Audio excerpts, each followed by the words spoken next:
After 3 years of work, our follow-up to the Meat Eater Fish and Game Cookbook is here. It's the Meat Eater Outdoor Cookbook, wild game recipes for the grill, smoker, campfire, and camp stove. Here is your book for everything that's best cooked or eaten outside. From grilling to open fire cooking to Dutch ovens to smokers to barbecue to backpacking meals to how to pull off the perfect fish fry, with pit stops along the way for lessons about Ice Age cooking methods and the best 5 ways to construct a cooking fire you can be proud of. And of course, we're focusing on wild game and fish here with over 100 recipes, including stuffed venison burgers 3 ways, wild duck with ahi verde sauce, a jerky made with cola, a gin and tonic made with fire-charred lemons, and grilled frog legs made with a sticky sweet sauce. This ain't your normal cookbook, so be prepared to be surprised. Get your copy now. For more info, visit themeateater.com or buy it wherever books are sold. Oh, hey, everybody. Episode 102. What did you say? Episode 102 coming at you from Bozeman. Now, this is a big one. It's packed full of stuff. Lots of stuff. Lots of stuff's going to probably be longer than normal, and the 2 things you're about to hear don't relate to each other at all, really. But we're having fun. Nonetheless, now we start the show out. We have Giannis Patelis, Joe Ferranato, Seth Morse, Flip Flop Flesher, and the Baritone Badass. I just named him that, by the way. It's going to stick. Spencer Newarth, and of course, Phil, the engineer. So that's 102's early panel. We selected the winner of the Draw a Phil contest. Voice face contest. We did. It was tough. We did our best. Hopefully, you will share these picks on my Instagram at BennyOB301 so you can see them after the fact. We had a lot of fun selecting them, so thank you so much for sending those in. And we had Luke and Lisa, 2 THC listeners, at least one of the 2 of them is, call in. They got engaged. We heard their engagement story. I gave Luke a little bit of advice via Instagram, and he performed it to a T. Did you think so, Phil? I think so. I did a great job. Great job. Great interview. Great stuff. So thank them for joining us. You'll hear that soon. And we had Ryan Holiday from the Daily Stoic. Stoicism is what he practices, is an ancient Roman philosophy centered around Marcus Aurelius and many others. So you're going to hear from him. That was a great interview. Like I said, these 2 things are kind of unrelated, but have fun with it anyway because it's THC. Before we get to all that, one more time, go to firstlight.com/TAHR hunt. Sign up to go to New Zealand with me. You're going to get a Weatherby rifle. You're going to get a Benchmade knife. You're going to get a whole First Light kit. And this is one of the better contests you'll ever hear of. So go and do it. Do it now. If you haven't already done it and you're eligible, get over to firstlight.com and enter. Enter. I don't know why you wouldn't unless you're ineligible. So if you're eligible, go over there. Now, episode 102. Enjoy.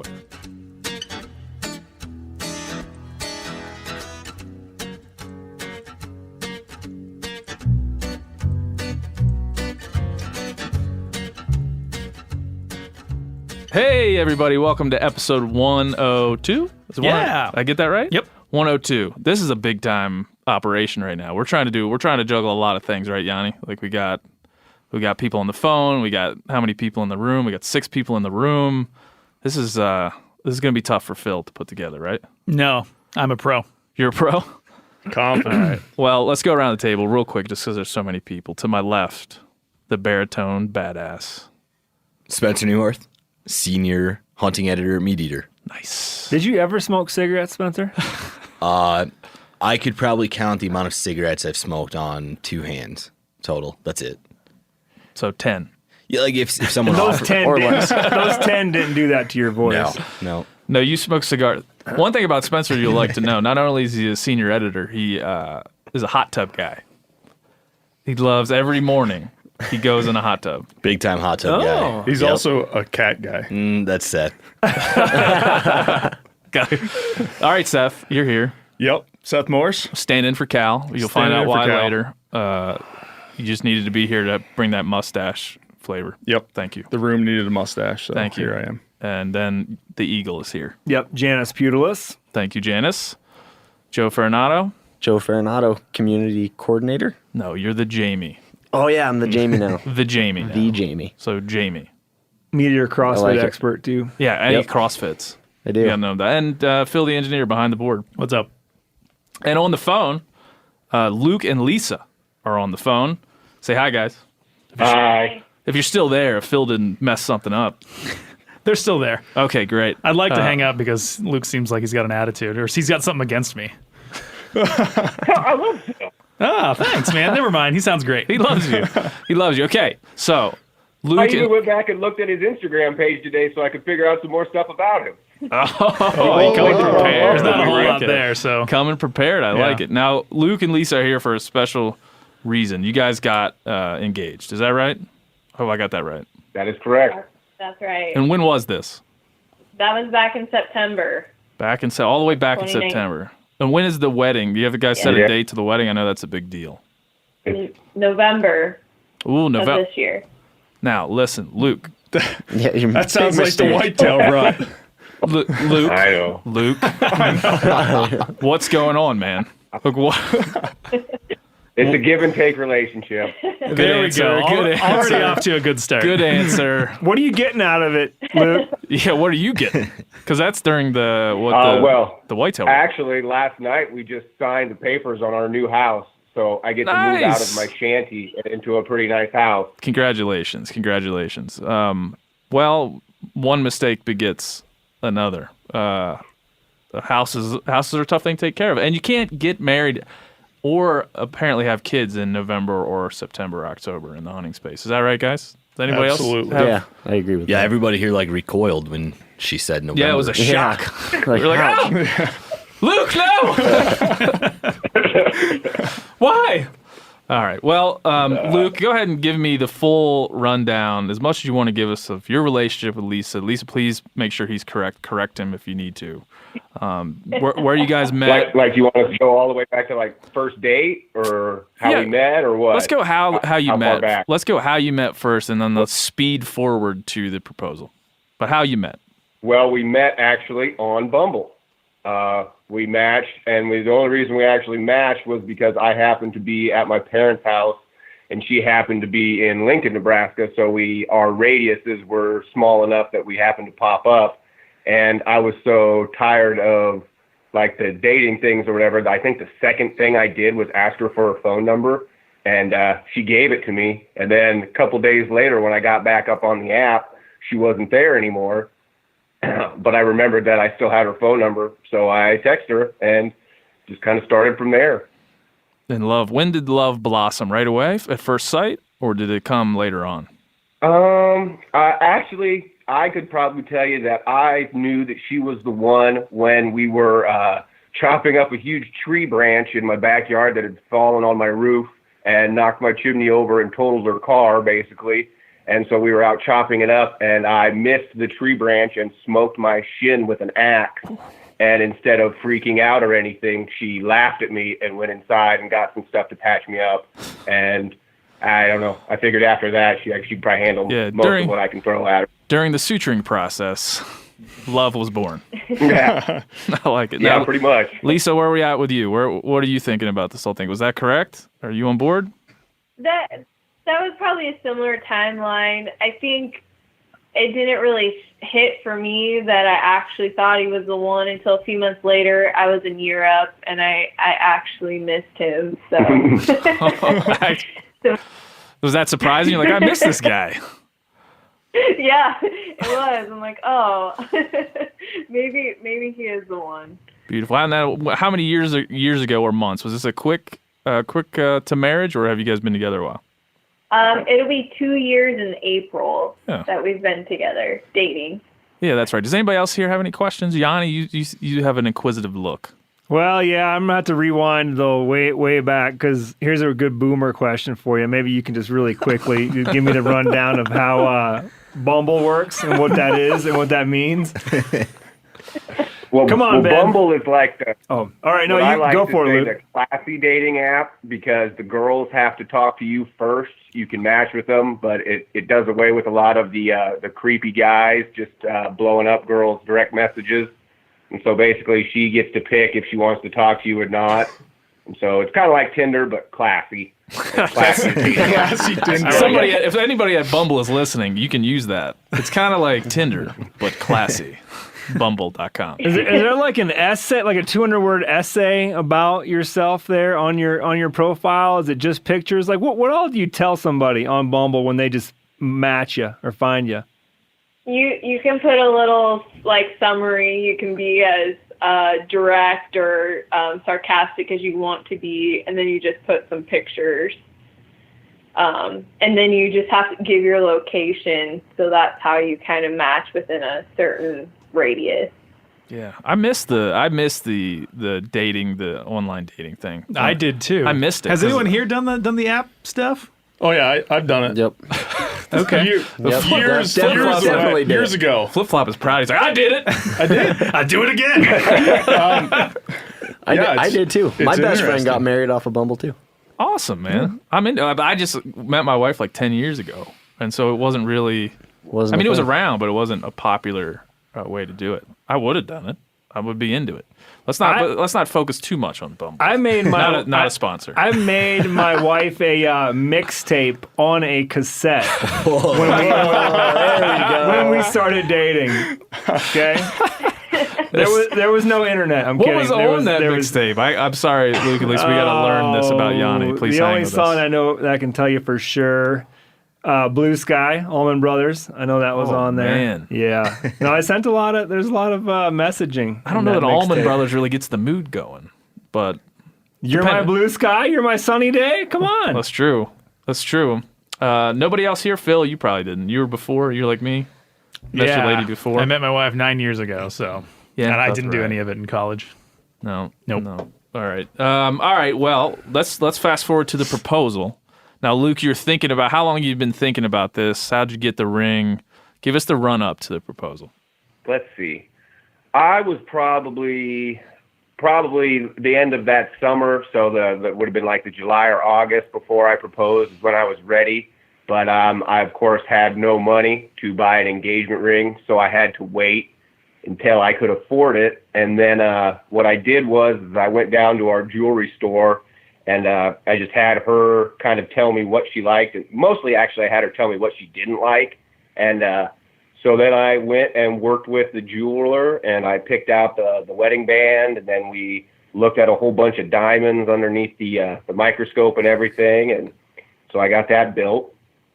And then I was actually doing my OSHA 10 training at my new job, and the jeweler called and told me that the ring was done, and he said I could just come pick it up whenever I wanted. And so I went and told the supervisor who was doing our OSHA 10 training that I had to go for a personal emergency, and drove all the way back home and they're not picked listening. the ring up. Nah. And then I picked the ring up, and then I turned right around and drove up and basically proposed. Do you want the whole proposal story too? Well, or? at some point in there, I didn't remember this until we were reading Phil's first Dr. Phil Medicine Woman segment on the show. And I didn't remember that. You had written in with some questions for Philip. And I didn't remember that I'd even corresponded with you about this, but apparently at some point along the way, you asked me, hey, what's up with the proposal, or what should I do? And then what the hell did I even say? Yeah, I think I literally just said, hey, man, I'm thinking about proposing to my girlfriend. What should I do? And you said to keep it simple and make it about her and don't do anything extravagant. Basically just try to keep all the focus on her. I wish you'd have said wear pants, because then security would have interrupted when I was doing it in the parking lot. Well, that was my mistake. I'll take the hit on that one. I should have. No. So yeah, I think I asked you like three or 4 days before I did it, and you responded right away. And so I was like, oh, that's a good idea, because I'm not really very good at, like, I don't know what I was going to do, sing her a song or like, and I know she hates surprise parties or anything like that. So I figured I would just keep it as simple as possible. And so that's pretty much what I did. That's a good way to pressure a girl into saying yes. Well, we have surprise engagement party. Your whole family's here. There's 100 people here. Yeah. Yeah. Exactly. So Lisa, you knew it was coming. You were like just waiting for him to pull it out. Like you had an idea, right? I had an idea that it was coming, but we had talked about it. Obviously, I sent some ring ideas, but I thought it was probably more like Christmas time or like the beginning of 2020, somewhere in that time frame. So I didn't think it would be that early. Wow, and he came. Okay, now tell us. If Luke had been smarter, he would have waited because then the wedding might have been pushed off into December or January. Yeah. That'll be the big takeaway from this. Guys. You gotta. Timing is everything. Timing is everything. I had my first child in October. That's not great. Second one, January.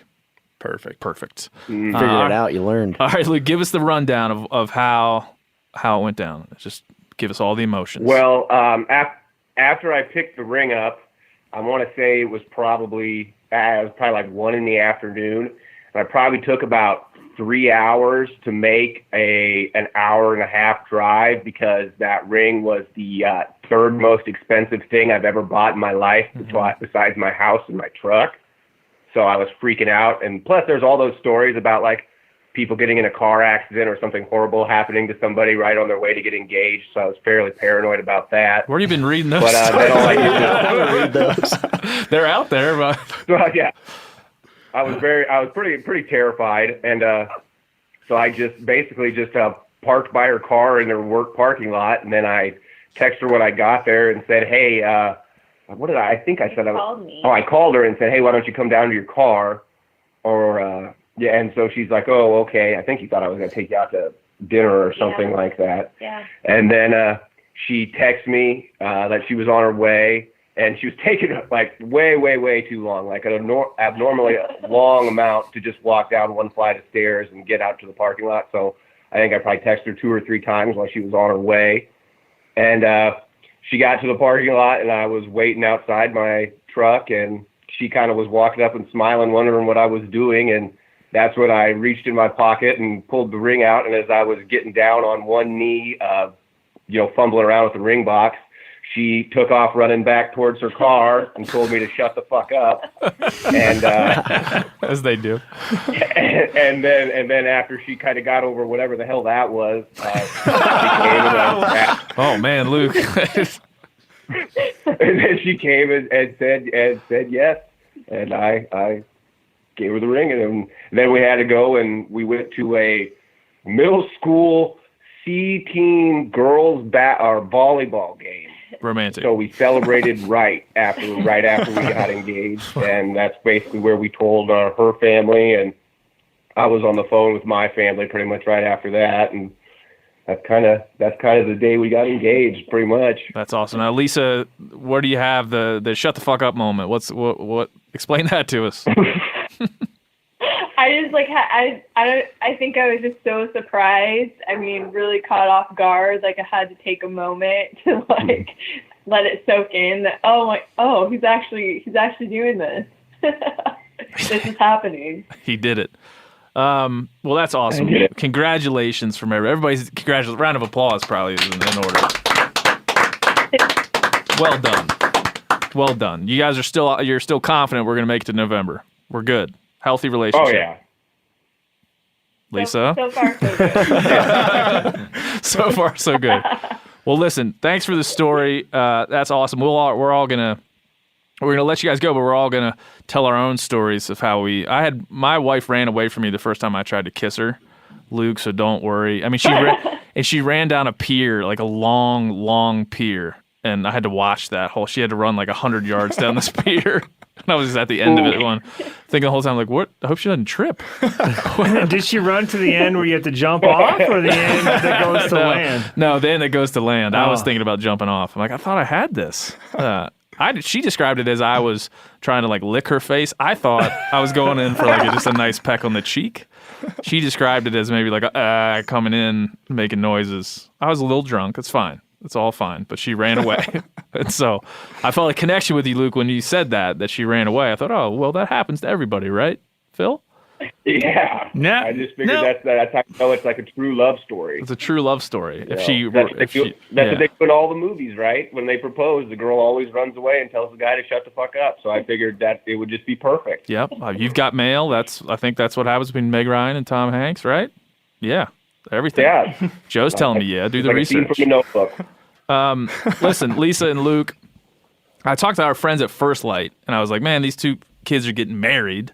we need to give them something. So Kevin Harlander, my good buddy at First Light, said, we're going to give you each a beautiful piece of brand new First Light gear to either wear. It would be nice if you wore it while going down the aisle as a nice, piece of advertising. But you don't have to. No pressure.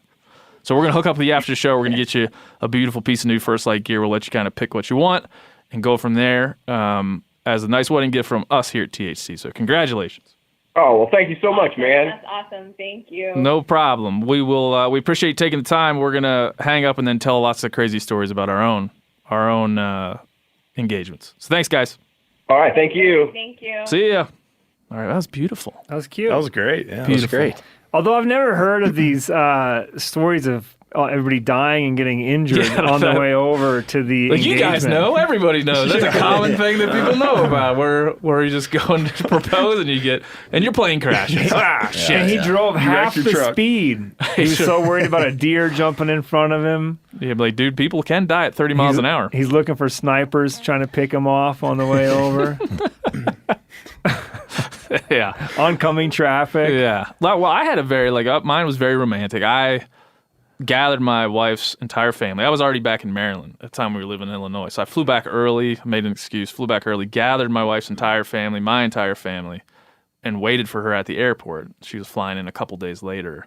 Made signs that said, "Will you marry me?" That's a lot of pressure, man. Yeah. Well, we made all these signs, and everybody in her family was holding a letter, right? And so we were, nice. as she came down, right? So you pressured her. Well, here's what happened. People started to see we were waiting on her for a while, like half an hour, holding these signs. People in the airport started to see this, and so a giant crowd of random strangers formed around our family. So Nightmare hundreds of people with their phones out, like recording this. I remember she came down an escalator, and I got down on one knee and said, "Will you marry me?" And she immediately said, "Yes."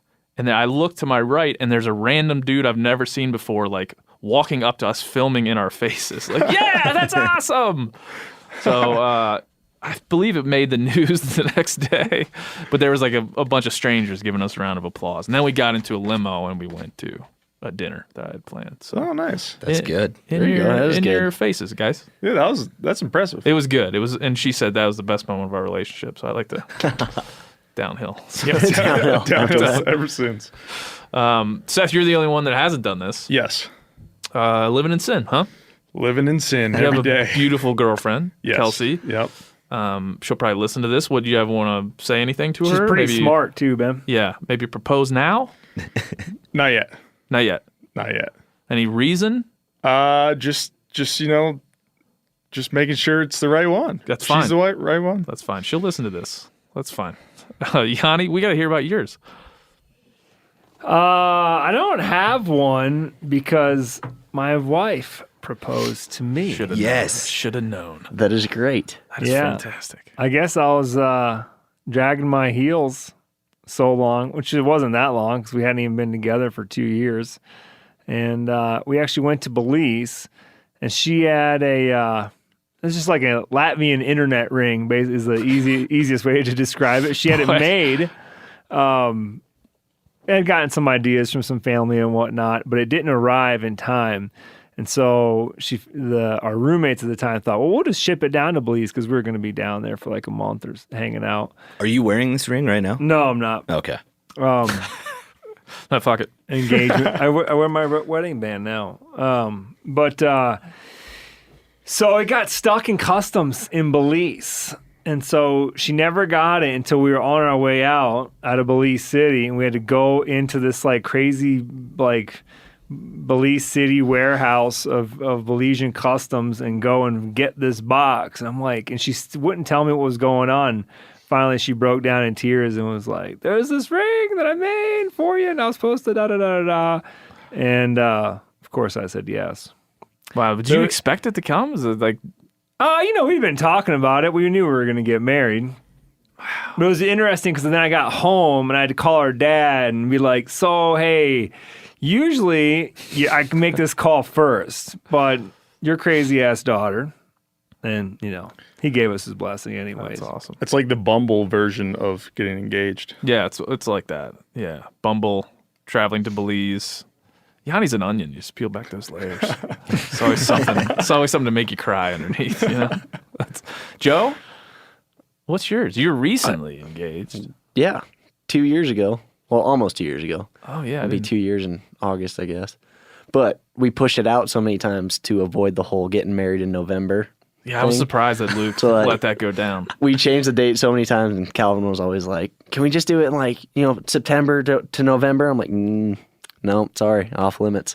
Yeah, I will admit And, I'm a little afraid that we'll get an email from Luke like 6 months from now, and like I tried to argue it back to August, and it's not going to happen. It didn't work. We broke it off, so hopefully we didn't negatively affect his relationship. But I proposed in a river in Alaska, fishing for salmon. Nice. Yeah, so she loves fly fishing and stuff. So I toted a ring around Alaska, chasing caribou and fishing for salmon. That's a nervous time. I was like slapping my backpack every third step to make sure it was still there, and ended up putting the ring in a fly box over a fly. And when she was like, "Oh, I need a different fly, nothing's biting on this Took it out one," and threw it in the river. she almost dropped it in the river. Yeah, she man, that's definitely a almost dropped it in the you river. went through a dangerous. Yeah, it was very dangerous. It was way dangerous. And as soon as she put it on her finger, I was like, "This is out of my hands. If you lose it, it's on you." Well done, Spencer. But, you have to have one. We just we've never been that traditional, and so when we decided we were going to get married, I had her pick out like the exact ring. Yeah. Like the exact ring, the exact size, everything, and I gave her a budget. I'm like, okay, this is the amount of money, and of course she came within $2 of that budget. Yeah, that's why that's a good. Couldn't be like a few thousand under. It was just like $2. Right. So got the ring, and then I sat on it for like a few months. I was also living in Illinois at the time. Oh yeah, like you. Yeah, Peoria. Yep. Center. Came back to South Dakota, which is where we grew up. Came back there for Thanksgiving. I went on a pheasant hunt. Came back from the pheasant hunt. Proposed, which there was like no drama involved because she knew it was coming. Yeah, So you're like, hey, here's a ring. Yep, that's kind of how it went. There was Enjoy it. And here's some pheasants. To Enjoy clean. it for the rest of your life. Yep, the awareness was there, but then the timing worked out because then we saw our families that weekend and we could tell them. So that's how it went. That's nice. No hot tubs involved. No hot tubs. Damn it! I wish you were like I put it in the jet and it flew up into the surface of the water. I was hoping. All right. Well, that's great. I'm feeling good. Congratulations to Luke and Lisa. I thought that was a pretty cool thing to try to do. I was thinking, this might not work, but he had some good stories. Oh, it worked. Yeah, Meeting that's on great. Bumble. I didn't know any of that stuff before we called Luke and Lisa. Yeah, So that's congratulations to them, and thank you to First Light for helping them out with a wedding gift from us, THC. Now, another giveaway, Phil. Yes, sir. Phil Taylor. Phil T. Engineer. Phil T. Engineer. You'll hear the rustling of papers. We have a big thing to decide. We do. Now, on episode 100, we announced a slew of giveaways.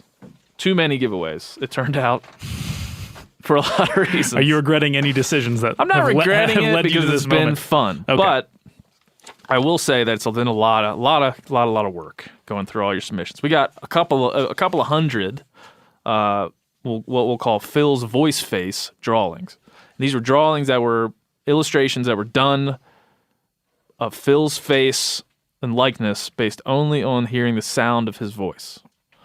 And this was a contest to win a Yeti Tundra 110 and a Worksharp Ken Onion sharpener. So, Phil, how are you feeling in general? Before we get going on this, how are you feeling in general about what has occurred here?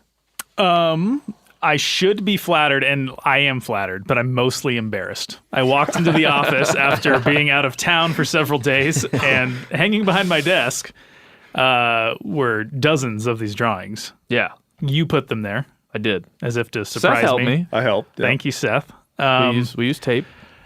A lot of tape. But those were even called from a bigger batch. Like, Yeah, how many yeah. drawings did you get? Almost 300. Oh my Drawings. god! Wow. Almost 300. And I will tell you before we get into this, if you Photoshop something, I didn't include it, although there were some pretty hilarious Photoshops. And if it wasn't a drawing, a lot of people just sent me pictures of things that they thought Phil looked like. A lot of Simpsons characters were involved. A lot of people thought you might look like Kevin from Home Alone. There's a lot of different. I could see that resemblance. Yeah. Me too. Come on, do it, Phil. Macaulay Culkin, do the thing. That's it. Looks pretty good. Wow. So we stuck with just the ones that were illustrated, which there were over 100 of those, and then we called them down to what we put on the wall. Or Phil's wall is about 50 some, maybe somewhere in that number. And then yesterday we called them down to 6, top 6. And there are that many people in this room, so we can't all just pick a separate one. But we've printed them out. As you can hear, the sound effect of paper. Everybody make your paper sounds. We're taking this shit seriously because you're going to win quite the prizes for this one. And we have 3 other giveaways, and I just don't have enough time to read hundreds of poems and listen to hundreds of turkey calls. And so we're going to get to those. We're going to do one a week for the next couple of weeks as we go through. And so you guys will just have to hang with us and stick with us while we announce these winners. Because I want to read them all and look at them all. There's some. I spent the last 6 days laughing my ass off while looking at these, while listening to your turkey calls and watching the videos. There's one guy who sent a video in where he had decorated his house with various artifacts from the show. He had illustrated my hamster squeakers and framed it and put it in his bathroom. That's very good. We got several rap videos from people. It's fantastic. Just well done out there. Well done. I'm very happy with where we're at right now. Yeah, so I felt bad culling it down to 6. yeah, we had a big. I Phil was is just mad. I'm just so impressed by people who have more talent than me, and I didn't want to give them short shrift. But just know that I saw many of these drawings, and the detail and the just the care was Well, there's no way. it's very flattering. There's no way that number 5 has more artistic talent than you. Yanni, we'll get to that. I've got Number stuff 5 to say is a big about number bone 5. of contention. So here's what's going down. I've numbered these. I've numbered each one of the entries, 1 through 5, and I put the name of the person who sent them in. And so we're gonna.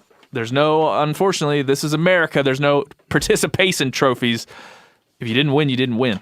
We're not giving any second or thirds out here at THC. I'm sending a participation snowflakes. trophy. If you're not first, you're last. If not first, you're last. But we do appreciate you doing this. I'm looking at number 1, and it makes me laugh every time I look at it.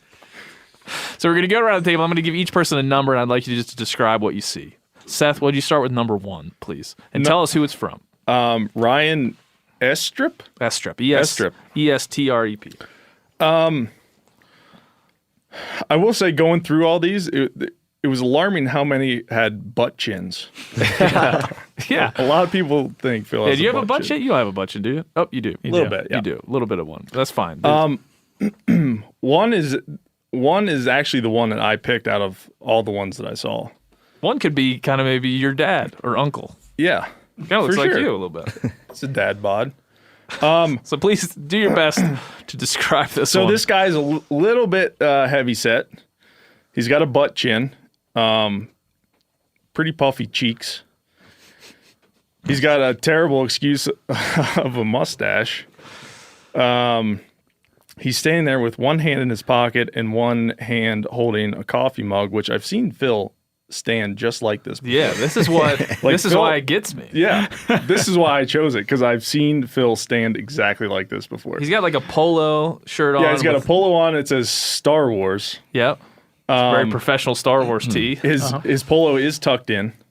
Yep. So what looks like a pair of slacks. A very tiny pair of glasses. If this was in color, they would be khakis. I feel Yeah, like. khakis for sure. Square glasses, and he's got like a little, like greased up, like hairstyle in the front, like a little flippy thing. He looks like that dude from The Office who has the stapler. I don't know the character's name. Office Space. Office Space. Office Yeah, Space, Office Space. yeah. He's like, my stapler. That's Yep. what this, if you're trying to picture this, that's what you should be picturing. That guy. Yeah. That's basically what. So that's what That's Ryan yep. thinks Phil's voice face. Phil, go ahead and react to that one. How does it make you This feel? is one of my favorites. It's not. hilarious. It doesn't paint me in the best It's light, but it's this guy's got a story. He's got a lot of.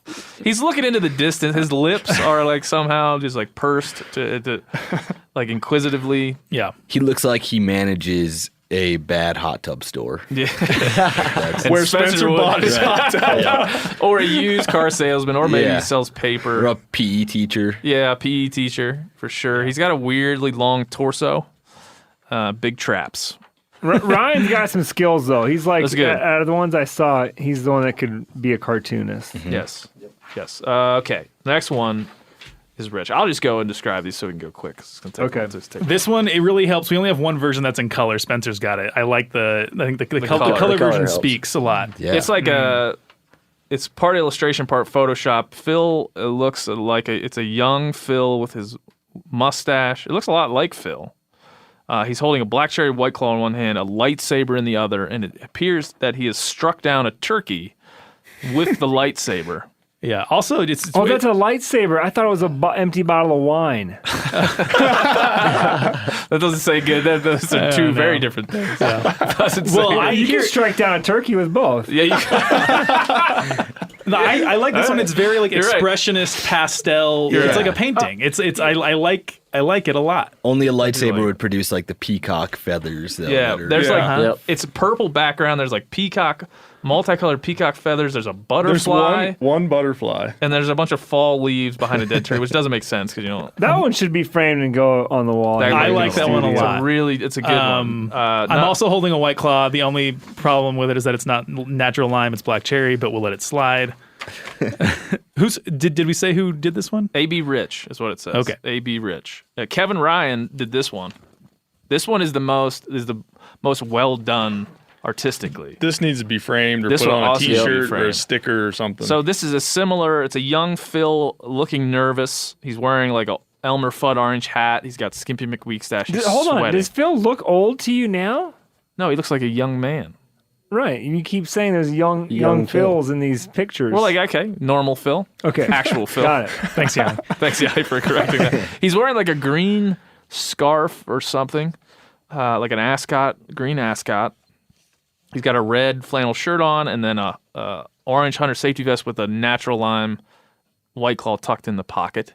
He's holding a shotgun upside down, Sweating nervously. sweating nervously. He's got a pair of blue jeans on that are ripped intentionally, and then he's wearing a pair of Ugg boots. For what reason, I'm not sure. It looks like Phil. If Phil didn't work at Meat Eater and wanted to hunt for the first time, this is how he might present himself into the woods. yeah, and wear Uggs. Do you wear Uggs, Phil? No, but I'd like to. Okay. And it's really really well done. So that's number 3. Number 4 came in right at the last moment Also should probably be framed. from Adam Miller. This one is going to be hard. He has an Andy Warhol of Ben's green peas. Andy Warhol photo of Ben's Instead green of peas. in the instead of background. Campbell's soup, they're cans of peas. He's got a framed picture of Mango wearing a Mango White Claw shirt. Who's Mango? Mango is Phil's dog. Oh. Okay. He's got some books on his desk. He's standing behind a desk, which is behind a A curtain. curtain. A lot of these entries included the curtain, which I loved. In his little cup on his desk has a pencil and a turkey feather, and he has 2 books on his desk. One is Turkey Tactics, and one is Weak Stashes for Dummies. So this one is the detail. He's got a blonde, creepy-looking mustache, glasses, looking real nerdy. This is really good and really detailed. Number 5 is how to describe it. It is perfect. That's how I would describe Dave it. Campbell, you seem Dave like Campbell. a nice guy. I know Campbell. I said that we don't require a lot of effort with these drawings. I just want to let you know I did not want to include your entry in the top. It was supposed to be a top 5, and Ben made it a top 6 my show. just to include Dave Campbell's drawing. Dave Campbell's drawing is perfect. This is the only one that's It's made it through. Seth has not said we should frame this one. No, perfect. That Dave tells us all. Campbell. Dave Campbell. What he's done, I think he might have done this just like on his phone. It's a line drawing, is what I would say. It's an impressionist, and it's got a circle head, and inside he's scratched some yellow hair, but you can still see the circle underneath. He's scratched a blonde mustache with a wry smile. It's all just lines and a dick nose, and then 2 eyes that are looking. They seem to follow you wherever you go, like the Mona Lisa. And the dog, he's written on here Phil plus Mango, and then Mango is just a mango's face with a beautifully drawn nose and 2 dots for eyes. Some would say it's crude. I think it is impressionistic. What are the 4 are those- marks are at the those bottom? legs? Was that part of the? No, that was not part of it. That's Okay. a mistake to be on there. It wasn't part of the original art. Now, do we know how old Dave is? Because if Dave's like 5, No, I'm gonna give I him feel like some Dave's an real adult cred. man. Dave's Adult an man. adult man. He's an adult you man. probably don't have many kindergartners that listen to your A show. lot of people did have their kids do it, but none of them made it. We do like kids, but they didn't make it. None of them. Are made you it. sure Dave didn't have his kid do it? No, Dave. did I don't you know. ask I have to Dave? go back and read his email, but I think Dave if my inner child drew Phil, this is what it would look like. It is fantastic. It is just beautiful. Phil sure is so something. mad about This one has led to the most laughs in the office. I It's think. just perfect. You at one point you described it as something like a fingerprint or something. There's just like It's like there's only one of them. There's only one of them. It's a snowflake. You could never sit down Yeah. and do this again. It is beautiful. It's one of a kind. Yeah. You could never sit down and recreate just the subtleties here, the depth of And I'm sure feel. people will be able to see these on your Instagram. Yeah, no, I'll share. Okay. But this one is the best. All right. An unbiased opinion. Not very. Patrick Spiker drew Phil riding a deer or elk, some sort of mystical creature that looks like a deer or elk. He is dressed like Iron Man, and he's carrying a lightsaber. And he's wearing a pair of headphones. He looks very weathered. Again, very accurate to what Phil looks like. But in this, he looks a little bit like Kevin Costner in Open Range. This is an older Phil. Yeah, he's seen some shit. Yeah. Like he's been there. We're on the 800th episode of THC. Yeah, you've missed a lot of turkeys. Your family is hungry, and you've climbed upon your steed to go out into the wilderness. You have like an Iron Man suit on. Yeah, But it's sort of like a play on Luke on the, I don't know, I can't remember what they call that animal. It's called the Tauntaun, stag. Yanni. Oh, Phil. thanks, What's it Phil. called? Tauntaun. Tauntaun. Yeah, it is kind of like a play on. Is this one where he? Wouldn't you say that, Phil? Would you say that's? I would. I like it There's a like lot. a I like Star that. Wars poster that Didn't the I feel elves like- in the Lord of the Rings ride something like this? I don't believe so, no. No, I was wrong. Okay. They, Go back to Tauntaun. They just had try. normal horses. Is it Tauntaun? man. Is it Tong Tong or Tauntaun? Tauntaun. Is Tauntaun the thing he cut it open and crawled inside? Yeah, to Han get one? cut it open and put him in there so he wouldn't freeze to death. Okay. All right. Well, here we go. Everybody shuffle your papers in anticipation. Are we just going to go around the table and say who we're voting for? Yeah, we're going to go around the Okay. table and we're going to say who we're Just voting remember, I think you have to keep in mind this is supposed to be done off of what Phil's voice sounds for. like. Yes. And all So we that gave, that should influence your we gave a choice. lot of details as to what. I'm torn. I'm Phil. torn between two of them. Okay. I don't know. I need to come to a decision. Rip them in half, and you can put a half of each one in the pile. Seth. Number 1, Ryan Estrip. Number 1, Ryan Estrip. Ryan Estrip. Ryan has one vote. One vote for Ryan. Ryan is the like the Dilbert character. Yeah. Okay, Yanni. I'm going number 2, Number 2. the abstract. Number 2 is A.B. Rich, where Phil has struck the turkey down with his lightsaber in the fall. And there's Or empty wine bottle. a peacock was also hit by a car. Joseph. I'm gonna go with number 3, Kevin Ryan. Number 3, Kevin Ryan. Oh man. The accurate illustration of Phil holding a shotgun upside down with a White Claw in his pocket. Philip, I'm going middle name Taylor. with number 2, A.B. Rich. A.B. Rich takes the lead. A.B. Rich has the lightsaber struck down the wild bird triumphantly. I'll hold mine till last. Ben either wants to be the tiebreaker. Mine vote actually counts for 10. I forgot to tell you guys. So, go ahead, Spencer. I'm voting number 3, Kevin Ryan. Ben. All right. Well, I will take it upon me to break the tie. But I am going to personally send my own drawing to Dave Campbell, the guy who drew number 5. And I'm going to, just as a thank you, because I wish he would have won, but it's only in my heart that he won. So you're gonna draw a picture of Phil and send it back to him? I'm going to draw a picture of what I think Dave Campbell looks like. Send it to him as a thank you. In the style of that In the one. style of this one. Because in my heart it wins. So we're looking at number 2 and number 3. Phil inserts some sort of drum roll Got it. sound effect. All right. So, who picked number 2? That was Yanni and myself. Phil. And number 3 was Spencer and Joe. Both well done. Both mean something to me. It's hard to say. Like Kevin Ryan's is better illustration. It's the best illustration that we received. But it's also creative. And it makes me feel. It makes me feel something. I feel for this character. He's in his Ugg boots. His feet probably hurt. He's having really second nervous. thoughts about decisions. He's like, that I have led shouldn't him have got here. these jeans at Kohl's. So that makes me feel something. But A.B. Rich, number 2, is a triumphant illustration. Phil is hoisting his lightsaber into the air as if to say, I've done it. So this also makes me feel something. Who wants to try to convince me of their pick? Yanni, you want to try to convince me of A.B. Rich? Oh, man.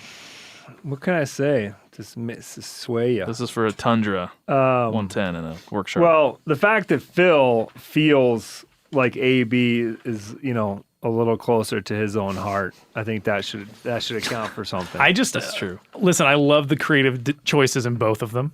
I think AB went outside the box. We didn't receive a single other entry that was in this That included style. like random This like, weird feathers. pastel painting butterfly. with.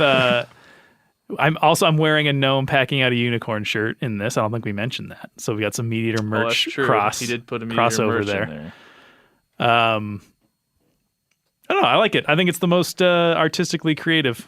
Before we it decide, stands outside it's the pack. forward thinking too, right? Because that's that's your future. If I was walking through exactly, if I was walking through a museum and I saw that hanging on the wall, I wouldn't think twice. I'd be like, Here's all right, what you this stop and belongs here. contemplate. Exactly. This is what AB wrote. He said, clearly my drawing skills can't keep up with my imagination. I envisioned Phil with Skimpy McWeak sash slaying a turkey with a lightsaber and chugging a White Claw. Wanted to add his dog Mango maybe. I'll work on it some more. Send in a new one maybe. This is a collaboration of my drawing and cropping and pasting skills. I call this masterpiece Phil the White Claw Jetty. Hope this brings you some entertainment and I could win. So that's what AB Rich says. Let's see if I can see what Kevin Ryan said here. I'll have to search into the Phil the engineer. He says, love the show, attaches my submission. So he didn't really go nuts. He sent us two, actually, and this is the first one he sent us. His email is at Kevin Ryan Creative. So he's a pro. Creative. After 3 years of work, our follow-up to the Meat Eater Fish and Game Cookbook is here. It's the Meat Eater Outdoor Cookbook, wild game recipes for the grill, smoker, campfire, and camp stove. Here is your book for everything that's best cooked or eaten outside. From grilling to open fire cooking to Dutch ovens to smokers to barbecue to backpacking meals to how to pull off the perfect fish fry, with pit stops along the way for lessons about Ice Age cooking methods and the best 5 ways to construct a cooking fire you can be proud of. And of course, we're focusing on wild game and fish here with over 100 recipes, including stuffed venison burgers 3 ways, wild duck with ahi verde sauce, a jerky made with cola, a gin and tonic made with fire-charred lemons, and grilled frog legs made with a sticky sweet sauce. This ain't your normal cookbook, so be prepared to be surprised. Get your copy now. For more info, visit themeateater.com or buy it wherever books are sold. Creative. We're going to need another drum roll. Okay. Second drum roll. Second drum roll. I'm going to go with number 2. A.B. Rich. AB Ray. Congratulations. You did it. You won. You beat over hundreds of people who were Everyone who for submitted, this. it's a genuinely flattering thing. Thank you for listening. Thanks for listening. Thanks for taking Putting the the time in.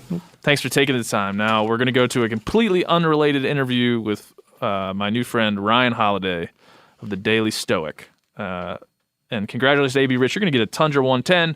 You're going to get a damn Work Sharp Ken Onion sharpener. Thanks everyone for taking part. Now here's Ryan Holiday.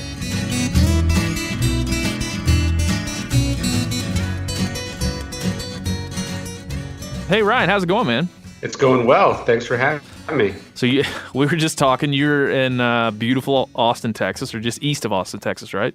Correct. Yeah, in what they call Pine Country. Yeah, it is beautiful Pine Country. We'll have to compare a lot of notes about that. But before we get any further, before we hit record, you were just talking to me about the virtues of hog hunting, or virtues of hunting necessarily.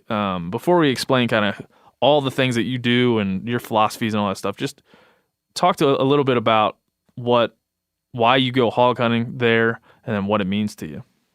Well, I mean, I think the reason you go hog hunting in Texas is because if you don't do it, it's a problem, right? You know, they're basically just sort of giant destructive rats. and somebody else already killed all the cougars and the wolves, and so it's a sort of massively invasive species. So I can see, like, on the back of my property, like if I'm not doing it every once in a while, I can just see evidence that they've been there. They just sort of root around and just destroy stuff, which is bad for my cows. It's bad for it's bad to look at, and so I just try to do it every once in a while. I have a neighbor near one of my back pastures that raises sort of heritage hogs. So she's like a magnet for them, because they actually, the wild hogs will come break into her pens, like basically rape her hogs, and then it can ruin like a whole sort of breeding cycle of her animals, because I guess the half breeds aren't worth anything. So I kind of do it obviously just for sort of pure maintenance, sort of conservation purposes. But what I've just found is that as a writer, it's sort of a sedentary profession, but it's also very mentally intensive.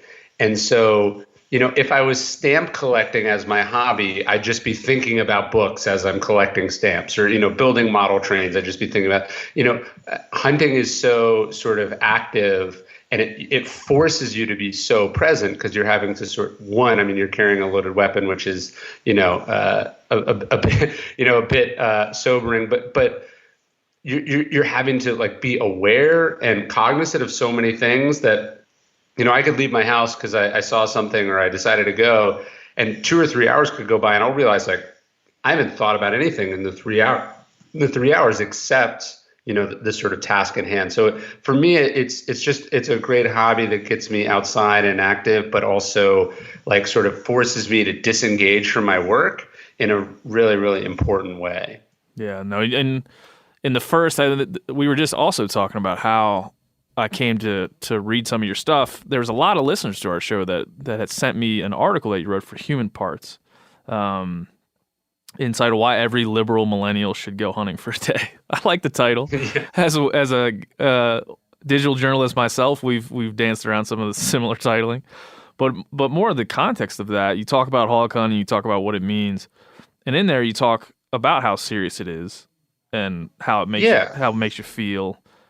Just talk a little bit about those experiences, because it's interesting. It's funny. So obviously I didn't pick the headline. They sort of picked the headlines for you, although I don't mind it.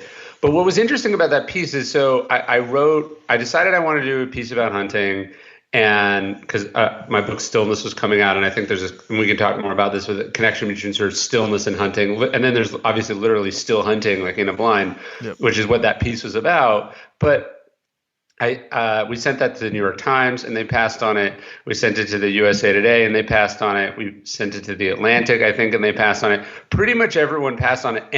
And my editor at Portfolio was not particularly pleased with it either. Like it was in a way that sort of piece proved itself, which is that everyone was really just like hesitant to touch it, because it's either so far from their experience, or because the sort of gun control debate has become sort of so vicious and tragic and sort of no win, that like nobody wanted to go anywhere near it. So it's actually I felt lucky that it ever ended up seeing the light of day. It took like 2 or 3 months before we ever found a home for it, which I sort of proved my point, but also was a little bit disappointing, because I wanted it to reach as many people as possible.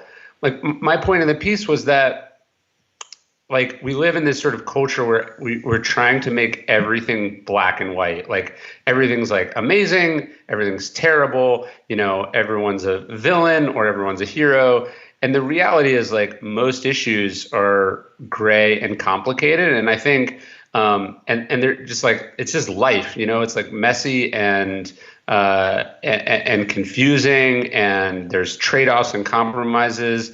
And one of the things I was trying to get in across in the piece, aside from, I think, just the sort of some of the therapeutic and philosophical benefits of hunting, just the idea that like everyone has really strong opinions about this thing, and not enough people actually have done it to justify said strong opinions. Like, I think when you hunt, like, there's the rush of it. There's that sort of biological adrenaline rush you get that I think to me proves we're like sort of made to do this. And then at the same time, when you see an animal dying, there's a sadness or a darkness or a sort of that touches a different place in you. And you realize like these things are really complicated and that it's not as sort of clean and easy as maybe we'd like to reduce it to from, in a 240 character tweet. And so I think just what I love about hunting is that it's complex and it's confusing, it's good and bad. And we should talk about it like adults. Yeah. And there's a lot of, I think why a lot of people sent it to me, they're fans of yours. They kind of know what you talk about. They know the philosophies that you push, which I've really dove into over the last couple of days, looking at your books and all your talks and just diving in. It's been, I'm a Stoic now. I'll be flat honest, because a lot of the stuff. Oh, that's awesome. Yeah, I mean, a lot of the stuff we talk about on this show crosses over with Stoicism, and we'll get into a lot about exactly what I'm talking about and what you talk about. But this piece is even more interesting to me now that I know that you got rejected by a bunch of mainstream media outlets. So I think I like it even more. One of the interesting things about that I sort of talk about in the piece, I didn't get to it as much, but so mostly I write about, the Stoic philosophers, Marcus Aurelius being the most famous. And so I think, people who've sort of seen the movie Gladiator go, oh, I know who Marcus Aurelius is. And you go, oh, he was the emperor of Rome. What's interesting about Marcus Aurelius is that, his father wasn't emperor. He was just like a sort of a promising young kid, and the Emperor Hadrian sort of notices him and decides that maybe this kid has what it takes to be emperor, because Hadrian doesn't have a son. So it becomes this complicated process where Hadrian adopts a much older man who's younger than him, who in turn adopts Marcus Aurelius, and they sort of groom him to become emperor eventually when he's old enough. But one of the interesting things that I came across in my reading that I sort of hadn't really thought about much before I started hunting was just the idea that Hadrian and Marcus Aurelius would go hunting together. And Marcus talks about boar hunting a few different times in his meditations and in his letters. And it's like, oh man, this idea of like two men going hunting together, and it's sort of being a opportunity to see what they're made of, and an opportunity to teach, lessons, and an opportunity to practice courage and patience and also compassion, sort of all the things that hunting brings up.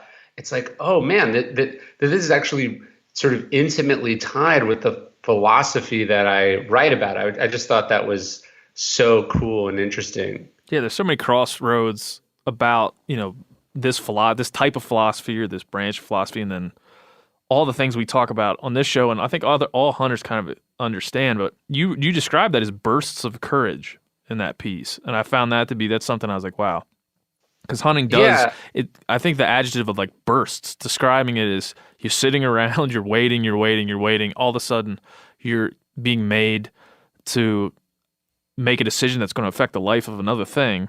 And you have to have these bursts, these instances of courage and good decision making that are signs of good leadership, or signs of really being someone that can make critical decisions. Yeah, and especially back then, even boar hunting, was considerably more dangerous. First off, these are the boars that are now imported to America. So these are sort of these big, either African or European boars. And they would hunt them with nets and spears, sometimes from horseback, sometimes on the ground. So, like to shoot a hog from 100 yards away with a high-powered rifle, there's a slight burst of courage there, and you don't want to get charged. I've been charged by him before, But to do it on horseback with a net, and a spear is just a sort of a whole other level of it. And so for the Stoics, hunting and wrestling and boxing and sports, these sort of hobbies were also sort of training grounds for the kinds of virtues that you would need in life. And so I just get the sense that, Hadrian was taking him out to go hunting because it's a fun thing to do, but also because they were trying to, he just wanted to see, like, how does this guy respond under pressure? What can I teach him through this experience that would, make him the kind of man that he needs to be for what's going to be an extremely difficult job. Yeah. And when you talk about it, what you mentioned there is kind of I talk about it all the time, the plurality of hunting, right? You could be having fun, going out and do something to spend time with people you love, but you can also be challenging yourself and getting better and doing things that require a certain type of skill set and knowledge. So you can do both those things at the same time. So it seems that goes a lot farther than the modern hunter. Yeah, of course. And even what I like is like even an unsuccessful hunt teaches you something. If it's just managing disappointment, if it's just managing patience, if it's just being able to appreciate. I think Theodore Roosevelt writes about this a little bit in one of his hunting books. He's just like the hunt is the experience. Like it's like all the things that hunting provides, that's the reward. And then it's like, if you get something, that's the extra, but it's easy to sort of miss that. Yeah. I mean, the famous quote from Jose E. Gasset is talking about hunting is, we don't hunt to have killed. We kill in order to have hunted. And that's those philosophies, like it's about the experience. Sure. And we could spin all of that to what you do and what you've done. And like I said, I've been reading your books and watching some of your talks and really diving into what this philosophy that you've kind of brought to life in a modern sense. And it's incredibly interesting. Oh, thanks. And you start off by, in one of your talks, by talking about what philosophy was and is and could be. You say philosophy has been the guide to the good life. Yeah. Yeah. Can you talk a little bit about how you've come to understand that statement? Well, yeah, like I imagine some of your listeners are probably just even hearing like philosophy and hunting and feel like that's like a contradiction, right? They're like good. The idea that's what this show's about. So they're good. they're well trained. But yeah, I know just, what you mean. Just like the philosophers and hunting don't feel like they go together because when we think philosopher, we think like turtleneck university professor, sort of like bleeding heart liberal, obsessed with ideas and abstractions and theories. You don't necessarily think like real people in the real world, which for most of, ancient history is the opposite of what philosophy is. Like, Socrates, the most famous probably philosopher of the ancient world, was a soldier, never wrote anything down, didn't teach classes. He was a philosopher because of what he walked around and did, and because of the questions he asked people, and then ultimately like the way he faced death. That was like sort of what made him the philosopher that endured for all time. Cato, who's another sort of famous Roman, again, doesn't write anything down. He's a philosopher because, of the standards that he held himself to, the things that he did, the way that he lived, and Marcus Aurelius being the same thing. So for me, what philosophy is, the philosophy I kind of try to write about, Marcus Aurelius has a good quote. He says, no role is so well suited to philosophy than the one you happen to be in right now. And I think he means whether you're the emperor or a slave or, living in a trailer or living in, a mansion, like philosophy is the guide to being the best version of yourself. And so if we can see philosophy then not as this sort of complicated explanation for the universe, but instead like, sort of tips and tricks for being a good person, for managing your temper, for finding happiness, for getting over grief, for all the things that human beings have to do, I think it not only becomes much more practical, but it becomes much more accessible and applicable to everyday people. Yeah, and you have a really great Thoreau quote in there about this that talks about, I'll just read it. To be a philosopher is not merely to have subtle thoughts, nor even to have found a school. It is to solve some of the problems of life, not only theoretically, but practically. And I read that, I'm like, yeah, exactly. Yeah, Exactly. and look, we can imagine Thoreau in that cabin. I think he was a vegetarian, so I don't want to like sort of project hunting onto him, but he's out in the woods, experiencing life in a sort of honest and raw form. Like to him, this is what philosophy is. It's not, it's not debating, like right now, like the big sort of philosophical question you'll hear people talk about is they'll go like, how do we know we're not living in a computer simulation? Or they'll talk about the trolley problem. There's so these interesting philosophical puzzles, but you're like, what the fuck am I supposed to do with this? Do you know what I mean? Like, this doesn't tell me what to do. And I think that's what actually philosophy is there to guide us around. It's like, what do you do? Yeah, it's a profound point, and we've talked on this show about hunting ethics a lot, and I think that what you just said is the big critique of talking about hunting ethics. It isn't a rule. It's just a way to act, a way to aspire, a way to understand kind of how you move through this thing where you're taking another thing's life. And so the critique is just what you said, is hunting ethics is just these ideas that never get anywhere, these questions that don't have answers. But what struck me about what you say and what Stoicism says is that you can use those as kind of ways to shape how you act and what you aspire to be, which I think brings it full circle. Yeah, like the sort of four so instead of there being like, 10 commandments of Stoicism, or like this is allowed, but this isn't allowed, there's no Bible of Stoicism. There's really just like a bunch of people who are sort of talking and then also living by example. But the sort of four virtues of Stoicism, and I think they connect really well with hunting. The four virtues are courage, moderation or temperance, justice, and wisdom. So it's sort of like, it's bravery, it's, being sort of ethical and fair and just. It's, sort of finding balance, not taking more than your share. And then finally, it's sort of integrating this into sort of wisdom and knowledge and education. And like those sort of four ideas are kind of always in a tension or a balance with each other, because, sometimes, yes, courage is great, but courage, aimed at the wrong goal is not very wise, and it's not very admirable, right? Or sort of courage taken to excess, so taken out of moderation, suddenly, becomes, not wise and not fair. So it's those sort of four things are what the sort of Stoics are trying to think about and balance always. Yeah, and in some of my readings about in your book, and then just poking around about Stoicism, it's, we're social beings, and the path to happiness is found in these accepting the moments as they come, right? The accepting what happens to us, understanding that while there is randomness and things, existential things we can't control or external things we can't control, accept them and move through them. And that's a huge part of this, and that's hunting. Totally. Yeah. So Epictetus, it was a slave. So you have Marcus Aurelius, you have the emperor, you have Epictetus, a slave, sort of two big figures.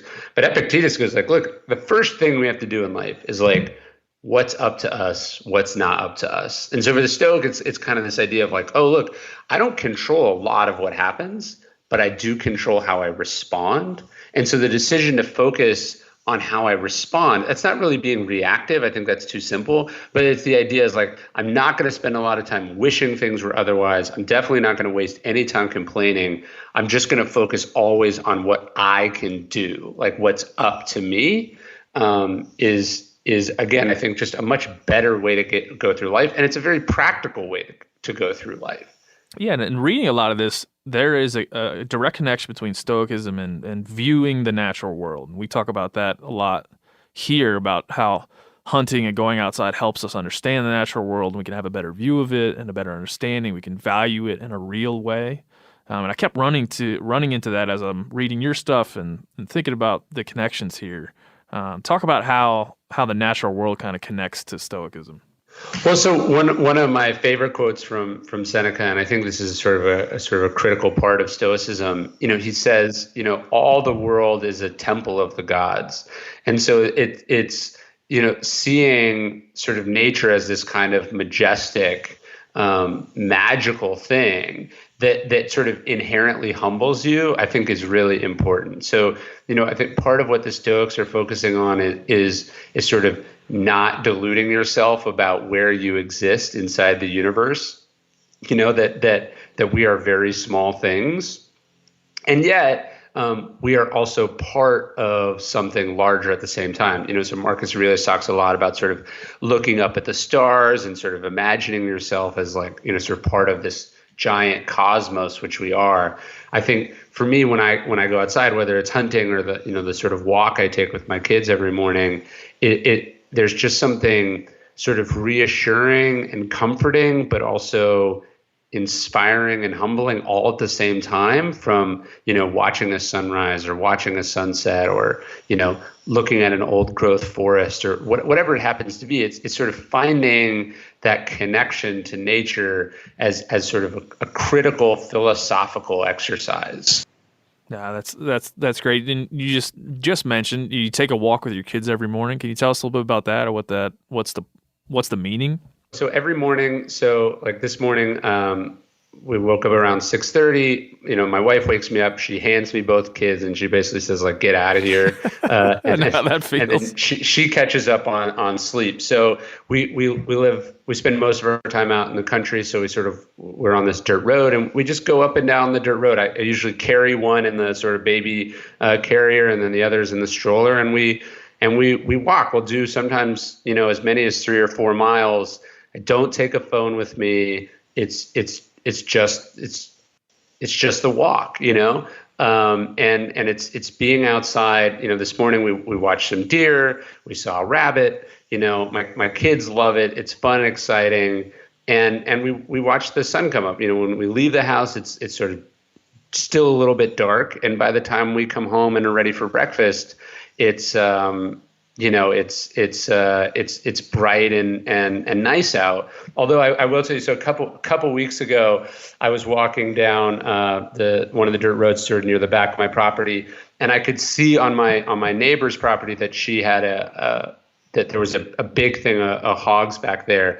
And I actually had my phone on me that morning because I was expecting something. And so I texted her. I was like, "Hey, like, you have a bunch of hogs back here." And she was like, "Please, like, take care of it if you can." And so I was like, a mile and a half from my house at this point, and obviously do not take a rifle with me on a walk with children. So it was like, how quickly could I get back to the house? So it takes about 10, 15 minutes to get back to the house. I basically returned the favor to my wife. I'm like, "Here, you take them." I grabbed my deer rifle. I threw it in the front seat of the car. I drove as close as I could because it's sort of back in this thing, as close as I could. I start shimmying under a barbed wire fence. This lady's mom, who has a house on the property, she freaks out because she sees someone like going through her fence with a rifle. So I have to reassure her that I'm not like about to come and murder her. And then I start tracking these hogs, and I probably follow them back like a mile. I have to go under a couple other fences, and then I got a decent sized one, maybe like 200 pounds. And then it was like, because it's a hog in this case, and it was too far from my property. I was like, this one's just for the birds. But it was like, it was so weird getting back to my house being like, was this really like my morning? Like, I grew up in the suburbs of California, like did not go hunting as a kid, like did not even really imagine that I would ever have kids. So the idea that like, flash forward now, and I'm walking my kids and having to take a break from it to go hog hunting in the middle of the country. Like, it was sort of one of those moments where you're like, I guess this is my life now. But it's just one of those experiences. And like I was saying, it's like that was one of the most engaged mornings that I've had in a long time. And the sort of rush, and then also sort of focus and presence that I brought, to my work when I sat down to write later that morning was like, it was a great place to come from. Yeah, it's good to be able to recognize that, right, in yourself. I imagine with what you've done and the things you've studied, you're able to see kind of what value things bring to your life and to your professional work and to your family life, and then apply it in a really efficient way. It sounds like you do. Yeah, I mean, every time I hunt, I think you've probably read Zen and the Art of Archery. Yep. I'm thinking it's like, oh, this, when he talks about sort of letting the arrow fly sort of from, it's like ripe fruit falling from the tree.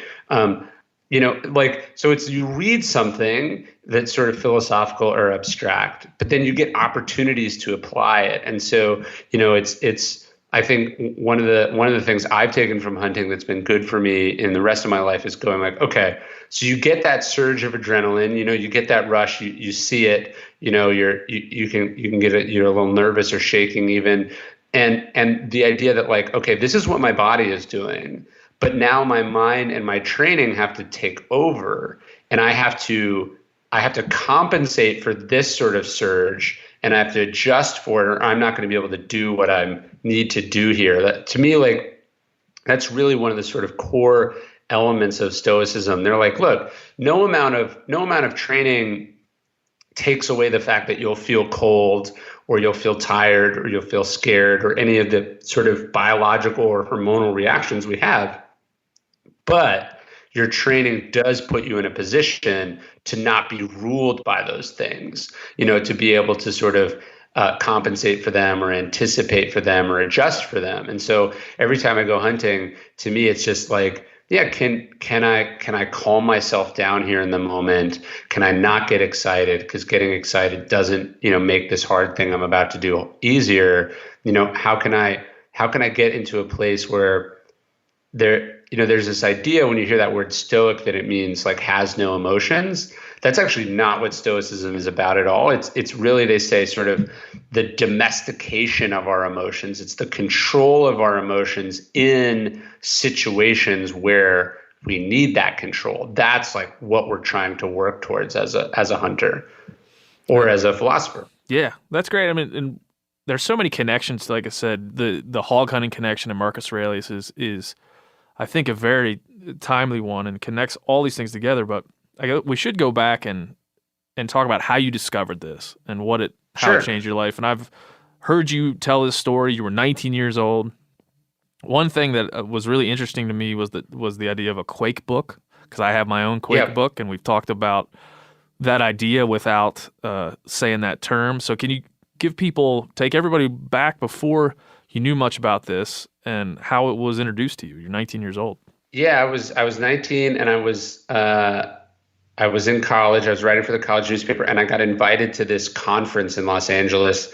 And Dr. Drew, the radio host and TV personality, was there. And I remember I loved Loveline growing up. I would listen to it every night from 10 to midnight on the West Coast, from probably middle school on. I'm not sure my parents knew that I was listening to it, but I definitely was. Me too. And so I remembered that Dr. Drew was always kind of like talking about books that he read, and he seemed like a really smart person. And so after the event, I just said, hey, I'm just curious, like what books are you reading? Are you reading anything interesting? And he recommended Epictetus. He also recommended Edmund Morris's biography of Theodore Roosevelt, The Rise of Theodore Roosevelt, which is like an incredible book that I also really recommend. But I went back to my hotel. I bought Epictetus, I bought Marcus Aurelius, and I bought this Theodore Roosevelt book. And they came a few, weeks later, days later, I forget what it was. And yeah, this term Quake book comes from the economist Tyler Cowen. He says, like, sometimes you read a book and it just sort of shakes you like an earthquake. It just like, sort of tosses you sideways. And that's what reading Marcus Aurelius was for me. It was just like, holy shit, this is not what I thought philosophy was. This is the kind of advice that I always wanted to get from my dad. This is the kind of advice that I wanted to get from anyone, any adult figure in my life. But I just never gotten. And so, yeah, it totally, it was, I think, a couple of things. It was the decision to ask for recommendation. It was the decision to actually read said book. And which, a lot of people, I get emails all the time. People are like, oh, what book do you recommend? Probably only 10% of the time do I ever hear from those people that they took the time to read the book. But taking the time to read the book and then just sort of right place, right time, it was just everything, that I needed. And I saw Dr. Drew in Los Angeles last week. It's been this sort of incredible sort of blessing of my career that I sort of got to become friends after the fact with the person who, this chance encounter ended up changing my life. But I think everyone can think of books that they've read that they were not the same person when they finished it as they were when they started. I think the problem is those books are really rare and we don't kind of actively seek them out when we should be. Yeah, we talk about that here. That book for me was Aldo Leopold's Sand County Almanac, and there's a lot of us in our office we pass that along. It's just a wonderful thing. It's thinking about the natural world, thinking about conservation. Our founder Steve Ranella said that to me, sitting on top of a ridge looking at black-tailed deer in Alaska. He said, you find these things. He said, he said something to me like, read the entire works of Cormac McCarthy and read the entire works of Aldo Leopold, and you will find something about yourself that you didn't know. And when I was listening to you tell that story, I was thinking of that moment in my life. Like, man, this is, if your work, which I think your work does, it at least did for me a little bit, like it starts to steer your way of thinking in a positive direction, at least in a critical direction. That those could be important moments of life. So that could be a podcast or a book or your newsletter or what it might be. But it's a pretty beautiful thing to be able to recognize that and then go forward and try to get that for people. Yeah, and I mean, sort of ever since that, I think one of the reasons people don't read enough is like I think they don't quite understand the ROI. So like, teachers, they're like, you should read because that's what smart people do. What they should be saying is like, they should be thinking individually, like what's a book that will really impact this person? So then they walk away, sort of having been shown rather than told, the sort of power of a book or a page or a sentence. I mean, I remember when I was reading Steve's book, American Buffalo, like I probably think like once a month about a passage in that book. He's like walking through wherever he is, and he comes across some like old buffalo skull or some animal skull, and he picks it up and he sort of holds it. And he just starts, he's like, how old is this? I think it was like fossilized or something. It's like, this is like 1,000 years old or something. And he's like, who is the person that shot this? Who is the person that held this? And he's like, what was going through that person's mind? He's like, I think he says like, what were their thoughts about God? And just the idea that, and this is a very Stoic concept, that like human beings are human beings and have been more or less the same way for all of history, and that we are connected with those people, that we're the descendants of those people, to me is like a deeply philosophical and life-changing insight that, when I heard for the first time, it sort of, it shook me a little bit, or it changed what I thought. And then it's about not just, and I think this is something people do wrong with reading, is they'll read a book one time, they'll go, oh yeah, that was pretty good. But it's actually the process of reading and rereading and dipping in and out and applying and coming back to it and, over and over again. That's what produces the change. Like you've probably read Sand County Almanac like a bunch of times, right? Oh yeah. Yeah. There's a couple of books I read every year and I find different things in them every year. And there's so many moments in each one of these.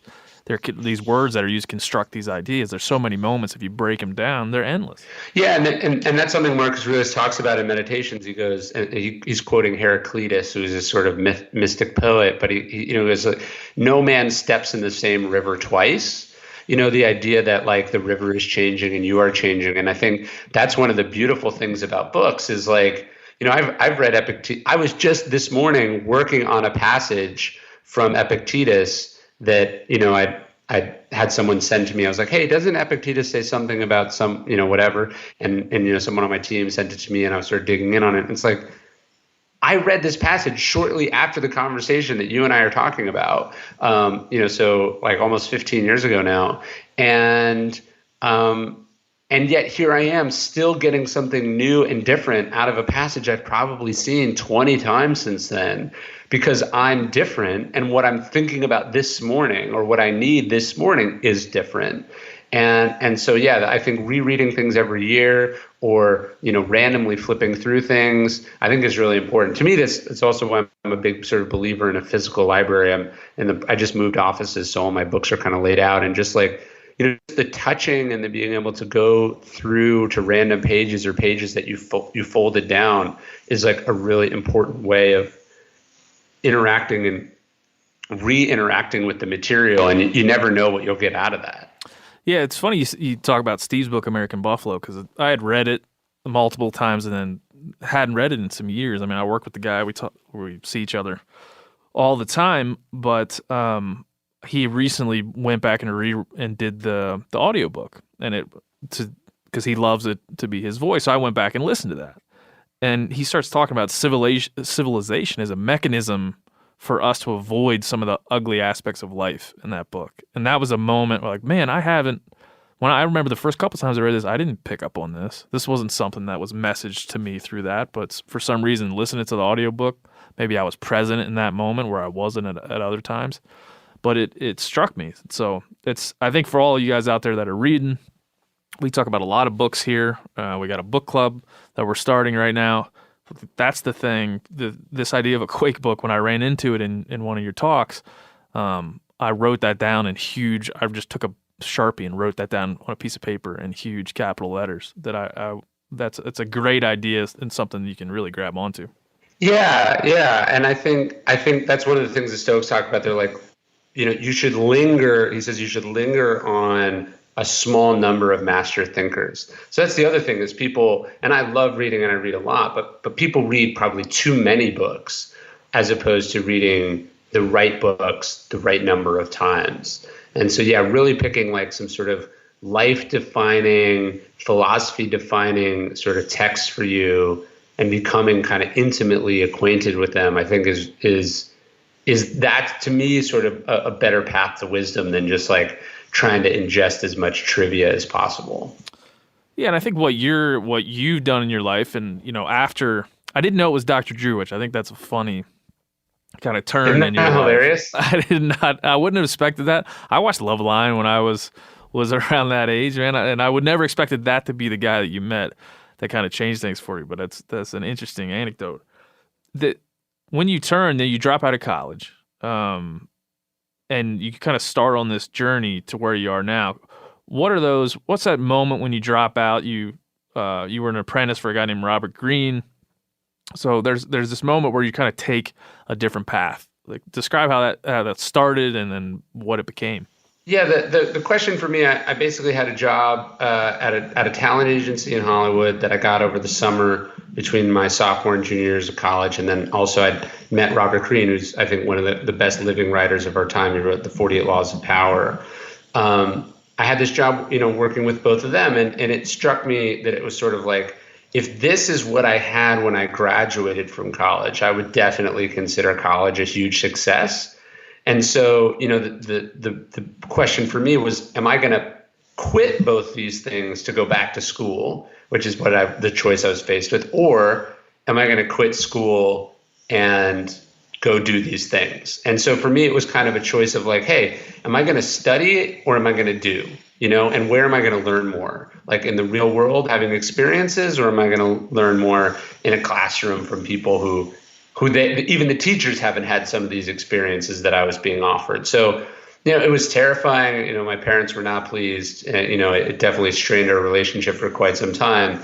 But I can trace most of the success I've had in my life back to the decision to take that risk. And so, yeah, earlier we were talking about sort of bursts of courage, like I made the leap and then like immediately regretted it. It looked like, a bunch of stuff happened. It did not go well. It was sort of that thing in Arrested Development where it's like, I think I made a huge mistake. I was pretty convinced like my life was over and it wasn't going to work out. And, I was an idiot and, why did I quit this good thing I had? But then over time, it turned out to be the right thing. And so, yeah, we need the courage to sometimes jump off the cliff a little bit and be willing to try different things.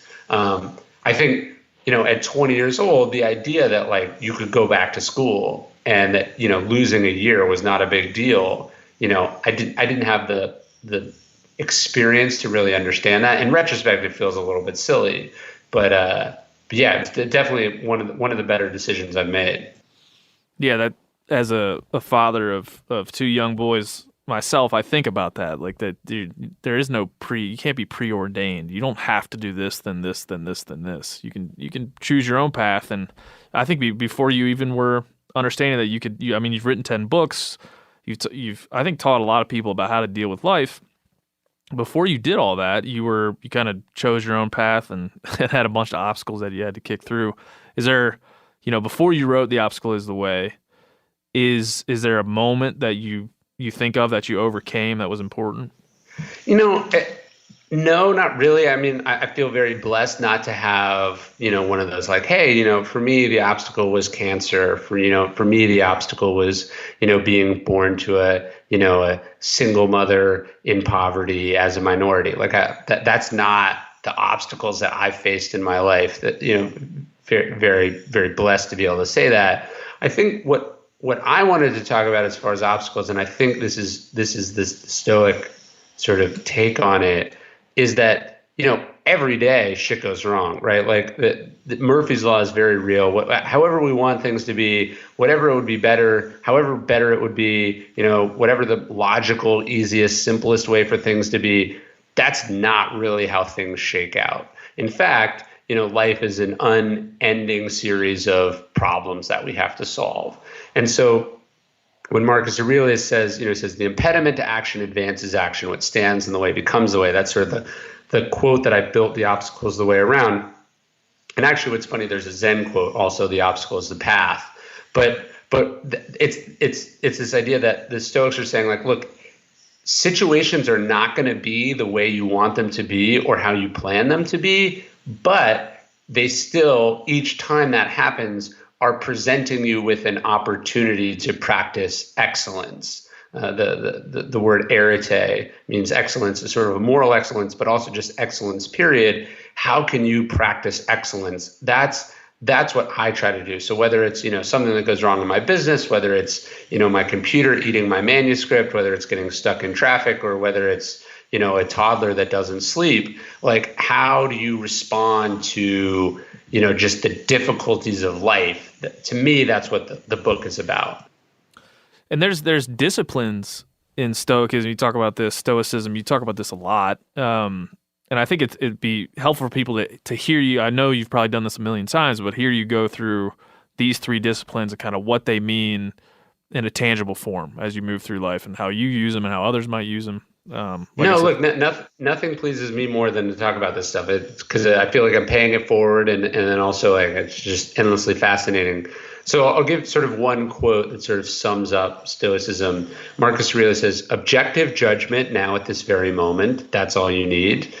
He says, "Unselfish action now at this very moment, that's all you need." And then he says, "Willing acceptance now at this very moment of all external events, that's all you need." And so those are the three disciplines of Stoicism. The discipline of perception. So that's the decision for how you're going to look at things. That's, deciding to see things as objective rather than positive or negative. And then unselfish action. So that's where courage comes through. That's where creativity comes through. That's where sort of determination and sort of the act. You have to do things. Stoicism is not the secret. You can't just wish things into reality. You got to make choices. The rubber's got to meet the road. And then the final discipline of Stoicism is the discipline of the will, and that's how we deal with those things that kind of like break our hearts, that kick our ass, that are just like the real tough shit in life. And so the Stoic is kind of trying to cultivate what they call an inner citadel, kind of like a fortress that can't be penetrated by external events. So it's, you wake up and you find that you made $1 million, doesn't change you. You find out you woke up and, all your money's been stolen. Same thing. Like, I'm me, external things don't change me. I got shit to do. I'm going to focus on the task at hand. So that idea of objective judgment, unselfish action, and then sort of acceptance or a love of the things that happens, those are the three disciplines of the philosophy. And then the way The Obstacle Is the Way is spread out is along the lines of those three disciplines. Yeah, I read something around the third one, will, and it talked about like an individual's ethical, moral, well-being, how you feel. Yeah. And it said virtue consists in a will that is in agreement with nature. And we go back to what we talked about earlier, how nature's kind of continually comes up in this work. Can you kind of walk through that, where that virtue lives? Yeah, so that idea of agreement with nature is kind of it's weirdly kind of accepting that powerlessness over, what happens. So for the Stoics, like they had this idea, they said like man is a dog tied to a cart. That like we're small, we're powerless, we're being like the cart is going in the direction that it's going in. And but we have a choice. Like, is the dog gonna lay down and be dragged? Is the dog gonna whine? Or is the dog gonna sort of cheerfully trot alongside? Right? So when we talk about agreement with nature, what we mean is like what will be, but then we decide what our response to that is, what sort of disposition we're going to bring to that.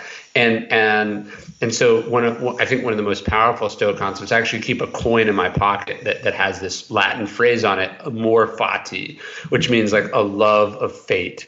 So for the Stoics, the idea was like you just embrace what life throws at you. You go like you're hunting and it starts to rain. You don't go, oh man, fucking don't want it to rain. This is the worst. It's not supposed to rain. You go, yes, like it's raining, awesome, right? Like you just embrace it. Like the Marine Corps thing, sort of embrace the suck.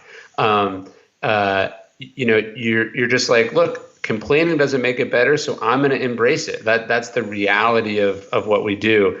And so the image for Marcus Aurelius, he goes like, anything you throw in front of a fire becomes fuel for the fire. He says like, fire turns everything into flame and brightness. That when we talk about sort of living in accordance with nature, when we talk about will, that's what we're saying. We're saying that like, this is the hand I'm dealt. I'm not going to waste time wishing for a different hand. I'm going to play this hand as best I possibly can.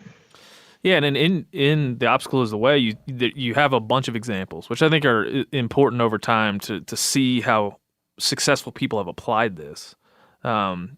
Rockefeller, Steve Jobs, continue going on and on. Is there one of those that you think the most about, or one you want to kind of just tell people about here? Yeah, I mean, my favorite story in the book, it's probably the most popular one, and I was just reading about it again, to go to our point about like sort of you respond to different things different ways. I tell this story towards the end in the will chapter about Thomas Edison, and he's kind of America's most famous inventor at this time, and his factory catches on fire, and Edison walks to the factory and he finds his son is like standing there shell shocked, and Edison grabs him and he goes, go get your mother and all her friends. They'll never see a fire like this again. Yeah, by far my favorite part of the book is that moment. You're like, yes.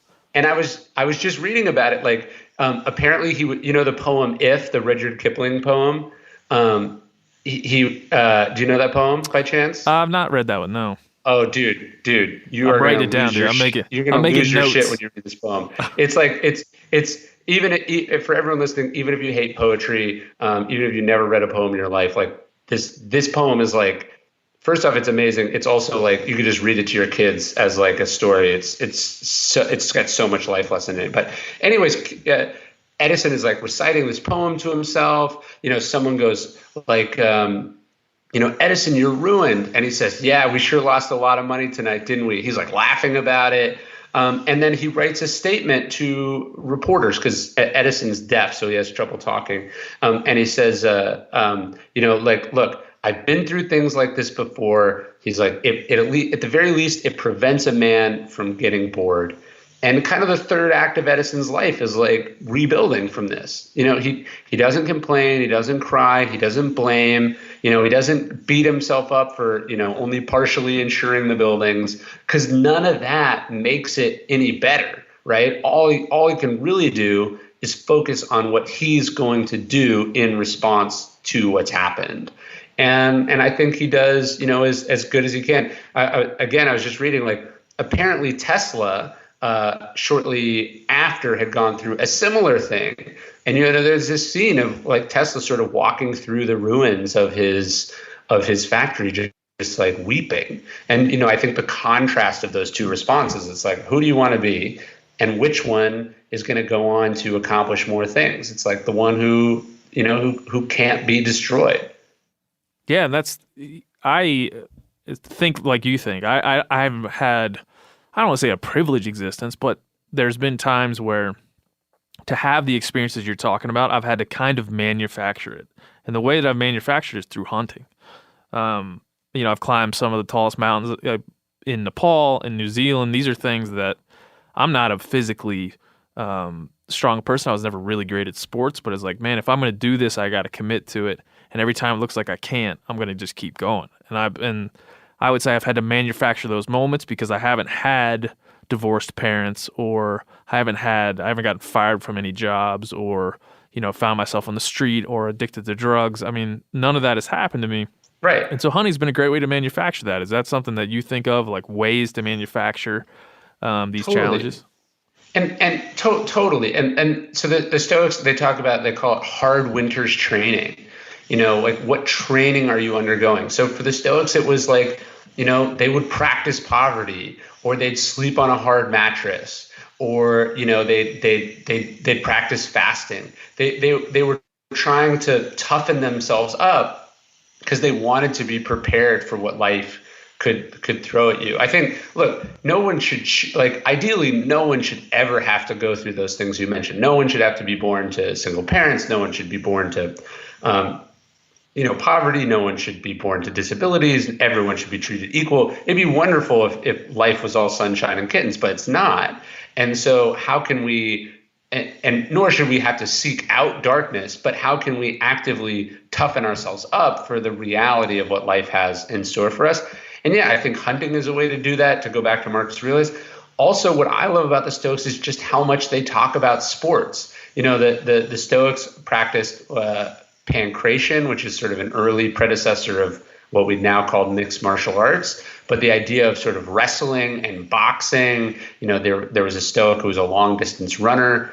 Like for me, every day I run or swim, and it's that challenging and pushing past my resistance, pushing past when my mind wants me to stop. Not only is I think it's obviously good to be in shape and to burn calories and to get outside, but it's also just practicing this idea of like, hey, when my mind or when my body wants to quit, I have the power in my mind to go like, no, we're going to keep going. Because you're going to need that in life. You need that when you're writing a book. You need it when you're starting a company. You need it when you have an infant who won't sleep. You need it when you lose one of your parents or somebody you love. Like life's going to kick your ass. You got to have cultivated the ability to go like, I'm going to keep going. I don't quit. Yeah, and we had a couple of episodes ago, we had a philosopher out of Cornell by the name of James Tantillo, and a lot of things that you're saying connect. I didn't know this before I started reading your stuff, but it connects. We started talking about hunting as an art, as a serious art, and some of Joyce Carol Oates speaks of. He was explaining to me how she speaks of the awareness of life's the tragic ambiguity of life that serious art provides. Sure. Boxing was her example, but hunting was an example that he made the connection as well. So we talked about that.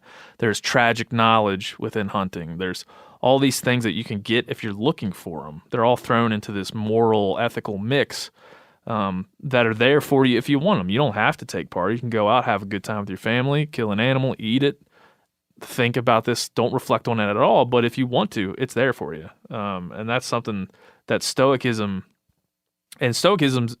uses the term eudaimonia a lot as I was reading it. And that's something that James Tantillo, who we talked about 4 episodes ago. So it's crazy how these philosophies kind of connect around these actions. Yeah. And look, these philosophers were real people in the real world that had to eat things that, were served in the army, that had, positions of influence. They had students, they gave speeches. They did like what I love so much about Stoicism is how much it gets to the sort of core of the human experience. In my book, Stillness is the Key, I open with this story. It's based on one of Seneca's letters where he's kind of like sitting, trying to, write, do his job. And, he's like, his apartment's like above a gym, and you can hear like, vendors shouting, their wares on the street, and there's somebody getting arrested downstairs, and there's weights that are being dropped, and, he's got, relationship drama and work drama. And he's like, I can't focus. But I need to focus, and I need to tune all this out.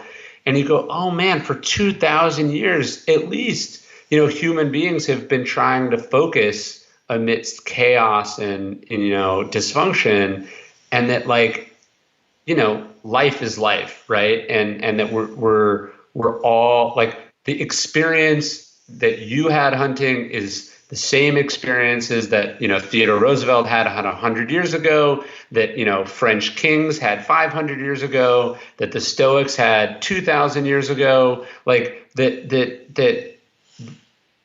the world has not changed that much, and that when we can connect to that sort of deeper human experience, we can, I think, sometimes access wisdom that maybe our popular culture isn't teaching the way that it should. Yeah, and there's a lot of, when you think about using this every day, even Marcus Aurelius would talk about what he would do in the morning, like what he would say to himself in the morning. Do you have those things? He said that he would meet violent men and charitable men, and like how he would deal with that. Yeah. And I think he was doing that in a journal, right? Because that's what meditations is. It's his journal. So I think, I'm a big believer in routine. I'm a big believer in process. I think if you do routine enough, it becomes almost ritual. So for me, it's waking up early. I sit down with a journal for a few minutes. I dump all the thoughts in my brain out onto the page. I take my kids for a walk. I don't use the phone right away. We have breakfast as a family. And then I take them to school, drop them off, and then I go right into the work. It's the ritual and the process is really important. You do the same thing over and over and over again. It kind of lulls you into the right headspace. So I think that's really important. I think journaling, especially, a lot of the really great insights we have about hunting comes from people's diaries and from their journals. And so, keep that down for your kids, keep that down for history, but also just the process of writing it down is helpful to you. And so, I think having that ritual is really great. But Marcus Aurelius is specifically, when he would rise to meet the day, he would say something like, look, I'm going to meet assholes today. I'm going to meet jerks today. I'm going to meet incompetent people today. All that, he kind of tried to anticipate in advance all the things that he was likely to see. And then he goes, okay, but why are people like this? It's not because they're bad people. It's because they're tired. It's because they haven't had the training that I've had. It's because they're, all these different things. And he's like, I can't hate them for this. I can't let them implicate me in their ugliness, he says. I just have to be ready, and I have to be tolerant, and I got to go do what I got to do. Yeah, that's the great thing that I've been learning from what you say. And really, for me too, we've talked to a lot of intellectuals on this show, a lot of people that, I think James Tantillo being one of them, we've already mentioned him, but then a big turn for me was talking to people who could also, not that every intellectual professor or whatever can't, but people like yourself who also can say, here's the philosophical idea. We've already talked about this a little bit, but here it is in practice. Here it is in permanence. Like, here it is in your life. Sure. And we've been trying to pursue that here on the show. People that not only are environmentalists or hunters or critical thinkers, but have done things in their life, extraordinary things, to kind of push these ideas forward and test these ideas really on themselves. And it sounds like your daily life, you've done that. You've said, this is my process. This is how I think about things. Yeah. And this is how I allow that to make me better. I find that to be, when talking about philosophy and ethics and all those things, when we get down to it, and it seems like you've done that, there's specific things you can do to be better. I think that's right. And it's beautiful. Have you read General Mattis's new book, The Call Sign Chaos? No, but I had somebody put that on my desk actually a couple of days ago. You would like it, but this goes to this point we're talking about with reading. He has something in there. He goes like, look, human beings have been fighting on this planet, and writing about it for 5,000 years. That's like sort of the oldest book that we have is about 5,000 years old. And he's like, it's inexcusable for a military commander to be learning by trial and error when those lessons have already been learned by other people and put in the, helpful form of a book, right? He's like, you can't be filling body bags when you could have just opened a book. And that's sort of what I think about. It's like, look, really smart people way smarter than me, way smarter than you, have written things, and we should start where they left off. That's what we should be. To me, that's what philosophy is about. It's about the accumulation of wisdom over thousands of years. People who did the right thing, people who did the wrong thing. What did they learn? What strategies did they come up with? And how can we start to apply those in our own lives, and then go have our own experiences that we add on top of that? And so, yeah, again, I don't think philosophy is this sort of theoretical thing. No, it's what have people learned? What have they done? And do I agree or disagree? And does it work in practice in my own life?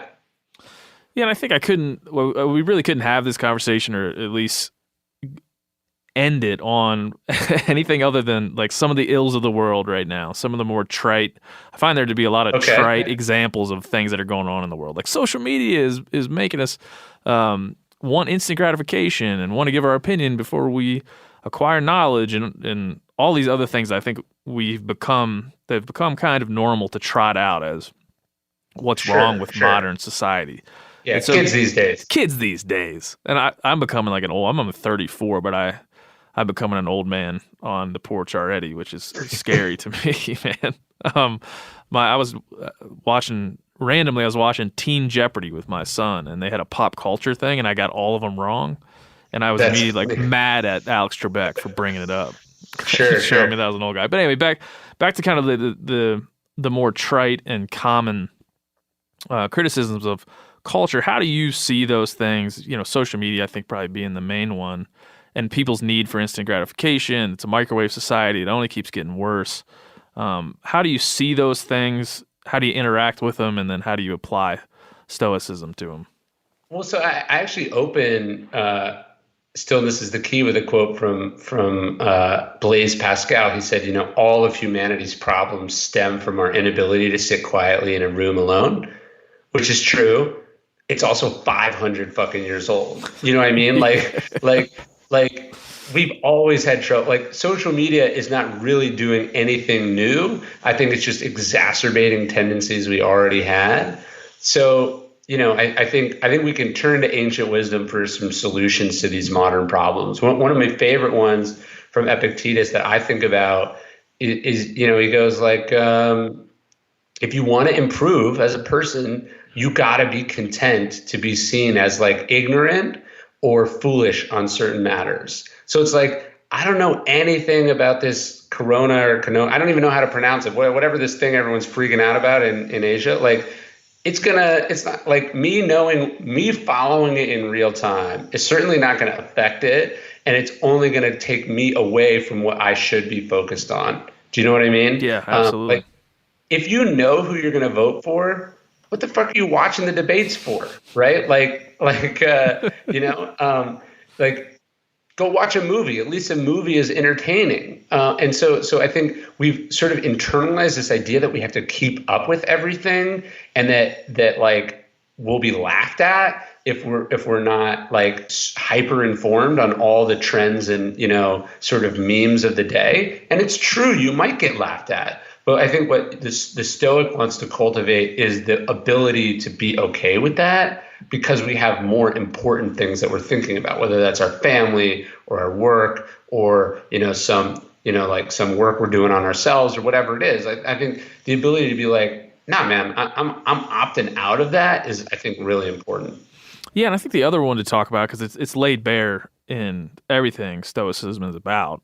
It really, to me, is the victim culture and blaming all these institutions for your problems and not being able to really affect the solution to your own problems, because you're blaming these big cultural institutions and the things. I would bring an example. We talked a little bit about race and hunting, and how race is determined how prejudice is really determined, like what the demographics of outdoorsmen and women are. We had this conversation, and in a part of the conversation, those African-American folks who felt like they weren't welcome in the outdoors were kind of moving through it like, well, I can't go on public lands because there's white people with guns there. And Oh, interesting. at the time, I kind of brushed it aside and agreed with it.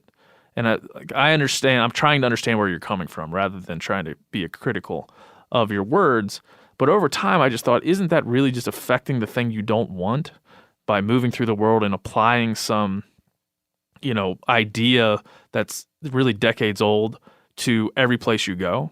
Public lands, there's white people with guns, so there might be racism there. Isn't that affecting racism in your own mind? So, Interesting. and allowing you, like, starting out as a victim when really there's no reality or history behind, in the modern sense, in the last 2 decades of white people on public lands with guns threatening African Americans. It's not really there. So I think that all ties into this, but it goes back to of going through the world thinking of yourself as a victim because of the history of this country or the history of our species. Well, and look, like, physically fearing for your safety in a real way, like, I'm much more sympathetic to that than this idea of, like, words are violence, or, it's like trigger warnings. One of the things the Stoics talk about is it's like, look, it takes two to tango as far as getting offended goes, right? Like, words are objective, and then we impute meaning on them. We decide to take them as an offense, right? Just like I choose to see you as a good person, so I'm not offended by what you said, or, I go around with a persecution complex, so I choose to see what you're saying as, like, deeply pointed and aggressive towards me. I think we've come to this place where it's like everything is so good and so, like, bountiful that we've come to decide that, like, what we really want to do is, like, escalate the power of words to almost an absurd level. And yeah, just going around being outraged and offended and hurt all the time is just not a good way to live. Nor does it bring anyone together or accomplish really anything. And so I think the Stoic wants to sort of cultivate this idea of apatheia, which basically means, like, you're not jerked around by external things. So, like, if someone calls you a piece of shit, you shrug it off. If someone calls you, the best hunter in the world, or the best podcaster in the world, or the best author in the world, you're like, thanks, but, like, you don't know me. This doesn't mean anything to me, right? One of my favorite lines from Marcus Aurelius, he's like, accept it without arrogance, let it go with indifference. Like, you just keep an even keel, whatever they're saying about you, whether your show's really popular or the numbers dip, like, you just got to focus on the work. You got to focus on you, and you can't get jerked around by all this stuff happening around you. Yeah, and that in your book you talk about, there's all these examples of people that have done that have met these things, and you can certainly meet criticism and let it affect the way you produce your art or your work or your podcast or your book. You can change what you think based on what people that don't know you criticize you about, or you can just be you and move through it, and that'll help you smash through some of the challenges you have, rather than kind of reeling back every time someone comes at you. Yeah, I remember I told that in my book, I have this story about Amelia Earhart, and Amelia Earhart gets offered her first female transatlantic flight is, like, an incredibly offensive offer. They were like, hey, like, look, there's going to be 2 male pilots, like the pilot and the co-pilot. You're going to be the navigator. Like, you don't have any say on anything, blah, blah, blah, blah, blah. And it's like, she said yes. She was like, fuck yeah, I'm going to make that happen. And then she used that platform to do her female solo transatlantic flight. Now, I remember I told this story at a startup in Silicon Valley, and, like, this woman went on this, like, whole tweet storm about it, about how I was saying, like, Ryan just came here and he only had one female example in his talk, and he was saying that women should just be happy with whatever's offered to them. And it's like, come on. Like, first off, we're obviously on the same team here. Like, I'm holding up this awesome woman as a hero of mine. Like, clearly I'm not some, like, sort of, regressive, like woman hater. And second, like, you're totally missing the point of the story. The story is that she took a shitty opportunity and through sheer force of will forced the world into accepting something they were not comfortable with accepting. And through her determination and her stoicism and her commitment, managed to improve the planet. And here you're saying you're actually agreeing with the sexist of her time, which is like, she should have just sat around and waited for the perfect opportunity. You know what I mean? Like you're like, if she had listened to you, the world would be a worse place. And so I don't know, I got to remember, like, people like this have always existed. People have always been short-sighted, easily offended, small-minded, whatever. But like, it is strange how loud those voices are today. And unfortunately, I think social media amplifies them.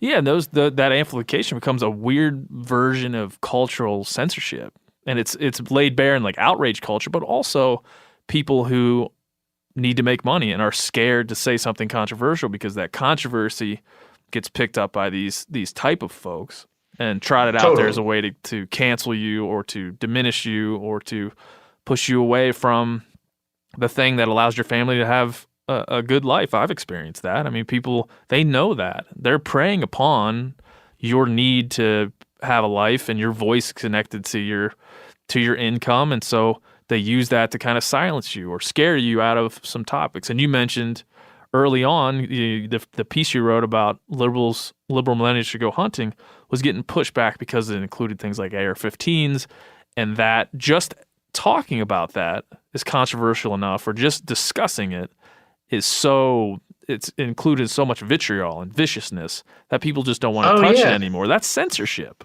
No, I mean, it was crazy. So I remember I got a couple interesting reactions. So I got a bunch of people like, I'm unsubscribing. I hate you. How could you do this? Like, whatever.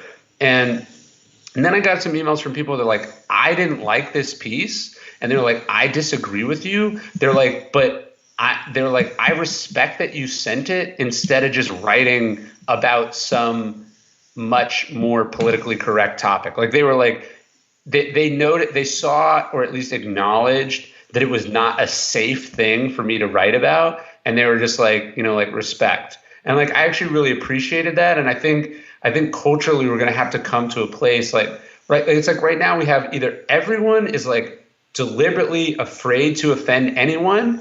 And then we have these other awful people on the extreme end of the spectrum who think that hurting people's feelings and being offensive is like valuable for its own sake. Yeah. You know what I mean? Like, we have this, like, this is more on the right, but there's this kind of like political culture of like I want to make libs cry, or, like I want to like humiliate these, liberal idiots or whatever. Like Trump does this on Twitter, and not a political statement, but like Trump says nasty shit for no reason on Twitter, which to me is beneath the president of the United States. Like, so in what we don't need either of that on either side. I think what we need is just like people being thoughtful, saying what they think, being firm in what they believe, but also not trying to hurt people's feelings for the sake of it. Yeah. Yeah. That I like, you and I could have a really nice conversation about AR-15s and hunting and what they mean and why we should have them or not have them. We could have a great conversation about that. Totally. And there'll be a lot of people that would listen to it and they would just be looking to agree with one of us. I've already made up my mind.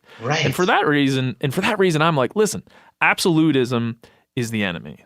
Like, if you're listening to something and you've made up your mind, if you say, I think about something this way, well, you're just going to move through the world looking for challenging people that don't agree with you and looking to create an echo chamber with those who do. And absolutism, especially moral absolutism, leads to some weird lines of thinking. And a lot of what you just described, people are just pissed before they even hear the idea.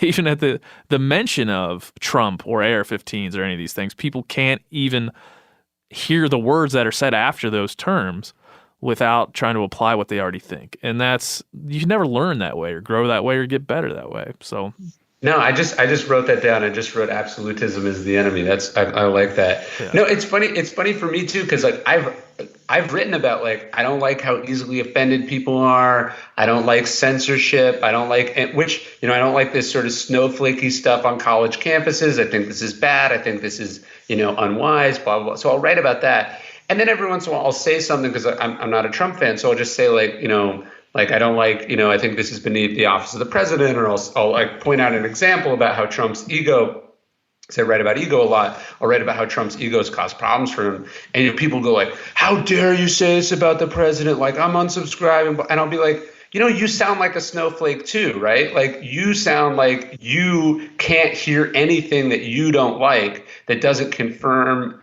exactly what you believe, or you freak out and you want to censor that person. And it's like, no, the ideal is that free expression is important and that people should say what they think and that we should engage with ideas, not attack people personally.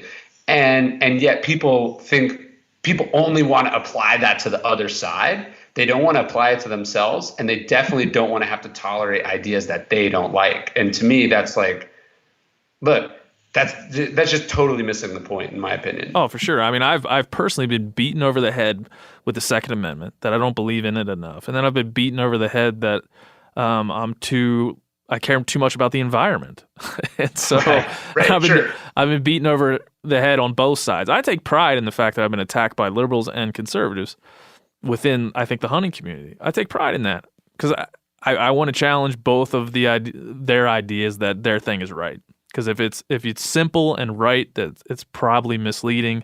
There's more to it, like you said, and a lot of other guests on the show have said in the past. It's the gray stuff where we all like almost every issue is gray, and so I think. No.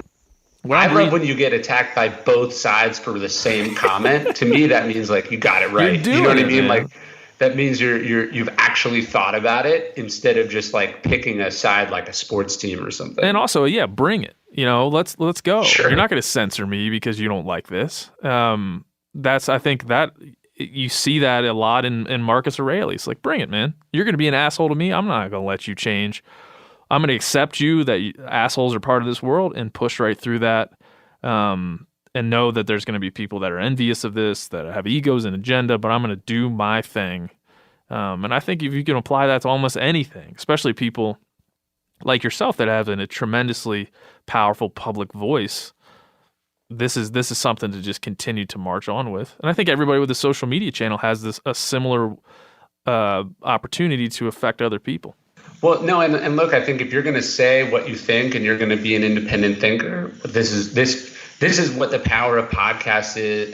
It happens to be an email list, and owning your audience is like, like when I went to the New York Times to get them to run a piece, like they got to say yes or no, but I knew I was always gonna be able to send it to my email list because that's mine. You know what I mean? So I think that's like the power of figuring out these technologies is like owning your audience and controlling your destiny. I'm a big believer in that. I don't want to be I don't like when other people even have the ability to influence like my career or my finances or whatever. I want to be as independent as possible. I think that's really important. Yeah, and I think as those out there start to read Ryan's work and you start to kind of dive into what being a Stoic is and this idea of Stoicism, you'll find that this is a very independent line of thinking. I mean, you didn't come up with it, but applied to this. No, definitely not. Applied to this modern times and applied to how polarized we are, this thing works. And it is independent of any ideology. I mean, it just is. It is what it is. It's something that is hundreds of years old, and it's not informed by anything we think now, which I think is awesome. And it's worked for all different kinds of people. Again, you got Epictetus, who's a slave. You got Marcus Aurelius, who's an emperor. You got James Stockdale in a POW camp in Vietnam. Like these are real people in the real world testing these ideas. In the laboratory, so to speak. Do you know what I mean? Like It's easy to write a book and be like, hey, here's my, some stuff I just pulled out of my ass. Like what matters is like, have real people tried this in the real world? And that's why I'm pretty confident in what I write about, because it's like, I didn't make this up. I'm just illustrating through stories what has been, I think, definitively proven through the lives of some of these incredible people. Yeah, and you'll see, those, to connect it back to hunting one more time. I mean, you'll see people that increasingly make hunting harder for themselves. And there's a lot of folks that are, why are you doing that? Why are you shooting a traditional bow when you could be shooting a compound bow, when you could be shooting a crossbow or shooting a rifle? And why are you hiking up that hill when you could go around in this drainage? And why are you traveling? It's not supposed to be easy, man. Yeah, it's just not supposed to be. And once I got into it years ago, I just wanted to continue to find harder things and harder and harder and harder. And then having those ultimately moving to Montana for me was the proximity to that difficulty, right? Like I could go out my back door and climb a mountain if I wanted Sure. to. I didn't have to get on a plane and fly. And then I could get my kids out. Like you take your kids for a walk, I could take them up. And we can run up to a peak every morning or visit Yellowstone and go see Sure. wolves and grizzly bears. So all this traces back. As I was kind of going through this and thinking about it and reading your work, I haven't got the stillness is the key yet, but I will. There's so many just interwoven ideas and philosophies that I think are great. So, Thanks, man. hey, whether you're hunting or you're bowling or you're boxing, it doesn't really matter, as you well know. It's just a way to be. Now, people are people and life is life. That's how I think about it. I like it, man. Well, I'm coming down to Texas in a couple, not too long. let me to hunt know. turkeys, man. And so, Okay. if you wanna get out and try to hunt a turkey, I promise they're delicious and fun to hunt. I would love that. Mark told me he was going to take me, so let's figure it out. We should, yeah. I'll be there in roughly a month and a half, so we'll Dude, connect I'll and get your it email. done. We'll figure it out. Let's do it, dude. Absolutely. And it's a great thing for your kids. I don't know how your kids are, but getting them out and having them at least watch a turkey come walking in and gobble its brains out is an awesome thing. I would love that. So be checking the trees for turkeys on your place. See Okay, if you have I any. will. That'd be awesome. Well, thanks so much, Ryan, for joining us and for letting us in on Stoicism. Tell everybody where they can kind of take in. I know your newsletter is like the main thing you do today. Tell people where they can find that. Yeah, so I'm RyanHoliday.net, at Ryan Holiday everywhere. If you're really interested in Stoicism, I do a Stoic themed email every morning. Like 250,000 people all over the world get it every day. You can get that at dailystoic.com. Also, we do a quote every day on Instagram. There's a podcast version of it, which you can listen to. It's all called The Daily Stoic. My favorite thing that I'm doing now is I do an email every day inspired by ancient philosophy for parents called Daily Dad, which is dailydad.com. That's also a podcast as well. It's like a 2-minute thing every day. So people might like that. Yeah, I'm a brand new dad. I had little boy number 2 just 3 weeks ago. So I could, congrats. I could do it. Thanks, man. Well, I got a congrats to you. 3-year-old and an 8-month-old. So we're nice. Yeah, I got deep in this shit. I got a 3.5-year-old and a 3-week-old. So There you go. we're swimming in the same shit. Literally. Literally. Well, listen, congrats on, what you've done and what you've built. Like I said, I'm sure you know that it's affected a lot of people. Personally, I find it to be I'm into the Daily Dad already, just hearing about it. And so keep doing it. And thanks for joining us. Yeah, thanks for having me. All right, Ryan.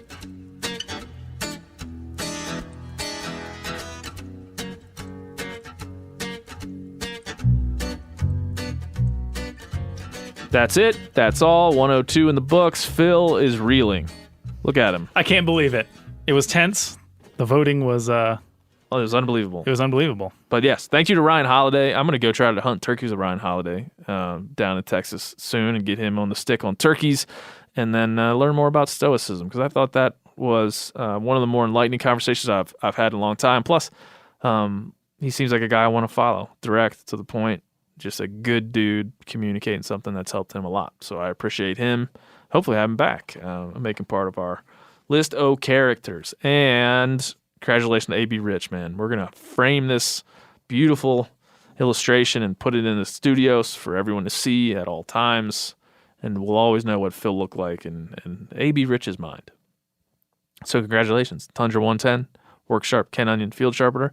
Next time, we're going to do the same thing with your turkey calls. We're going to get to your videos and audio clips that you sent for turkey calls to win a Meat Eater signed cookbook, THC hat, and a THC Yeti tumbler. So that's next time, episode 103, The Hunting Collective. Bye-bye. The Hunting Collective with Ben O'Brien is a part of the Meat Eater Podcast Network. It is produced by Corinne Schneider and engineered by Phil Taylor. You can find it on iTunes, Stitcher, Spotify, themeateater.com, or anywhere podcasts are downloadable. Wherever you listen, leave a 5-star review and subscribe.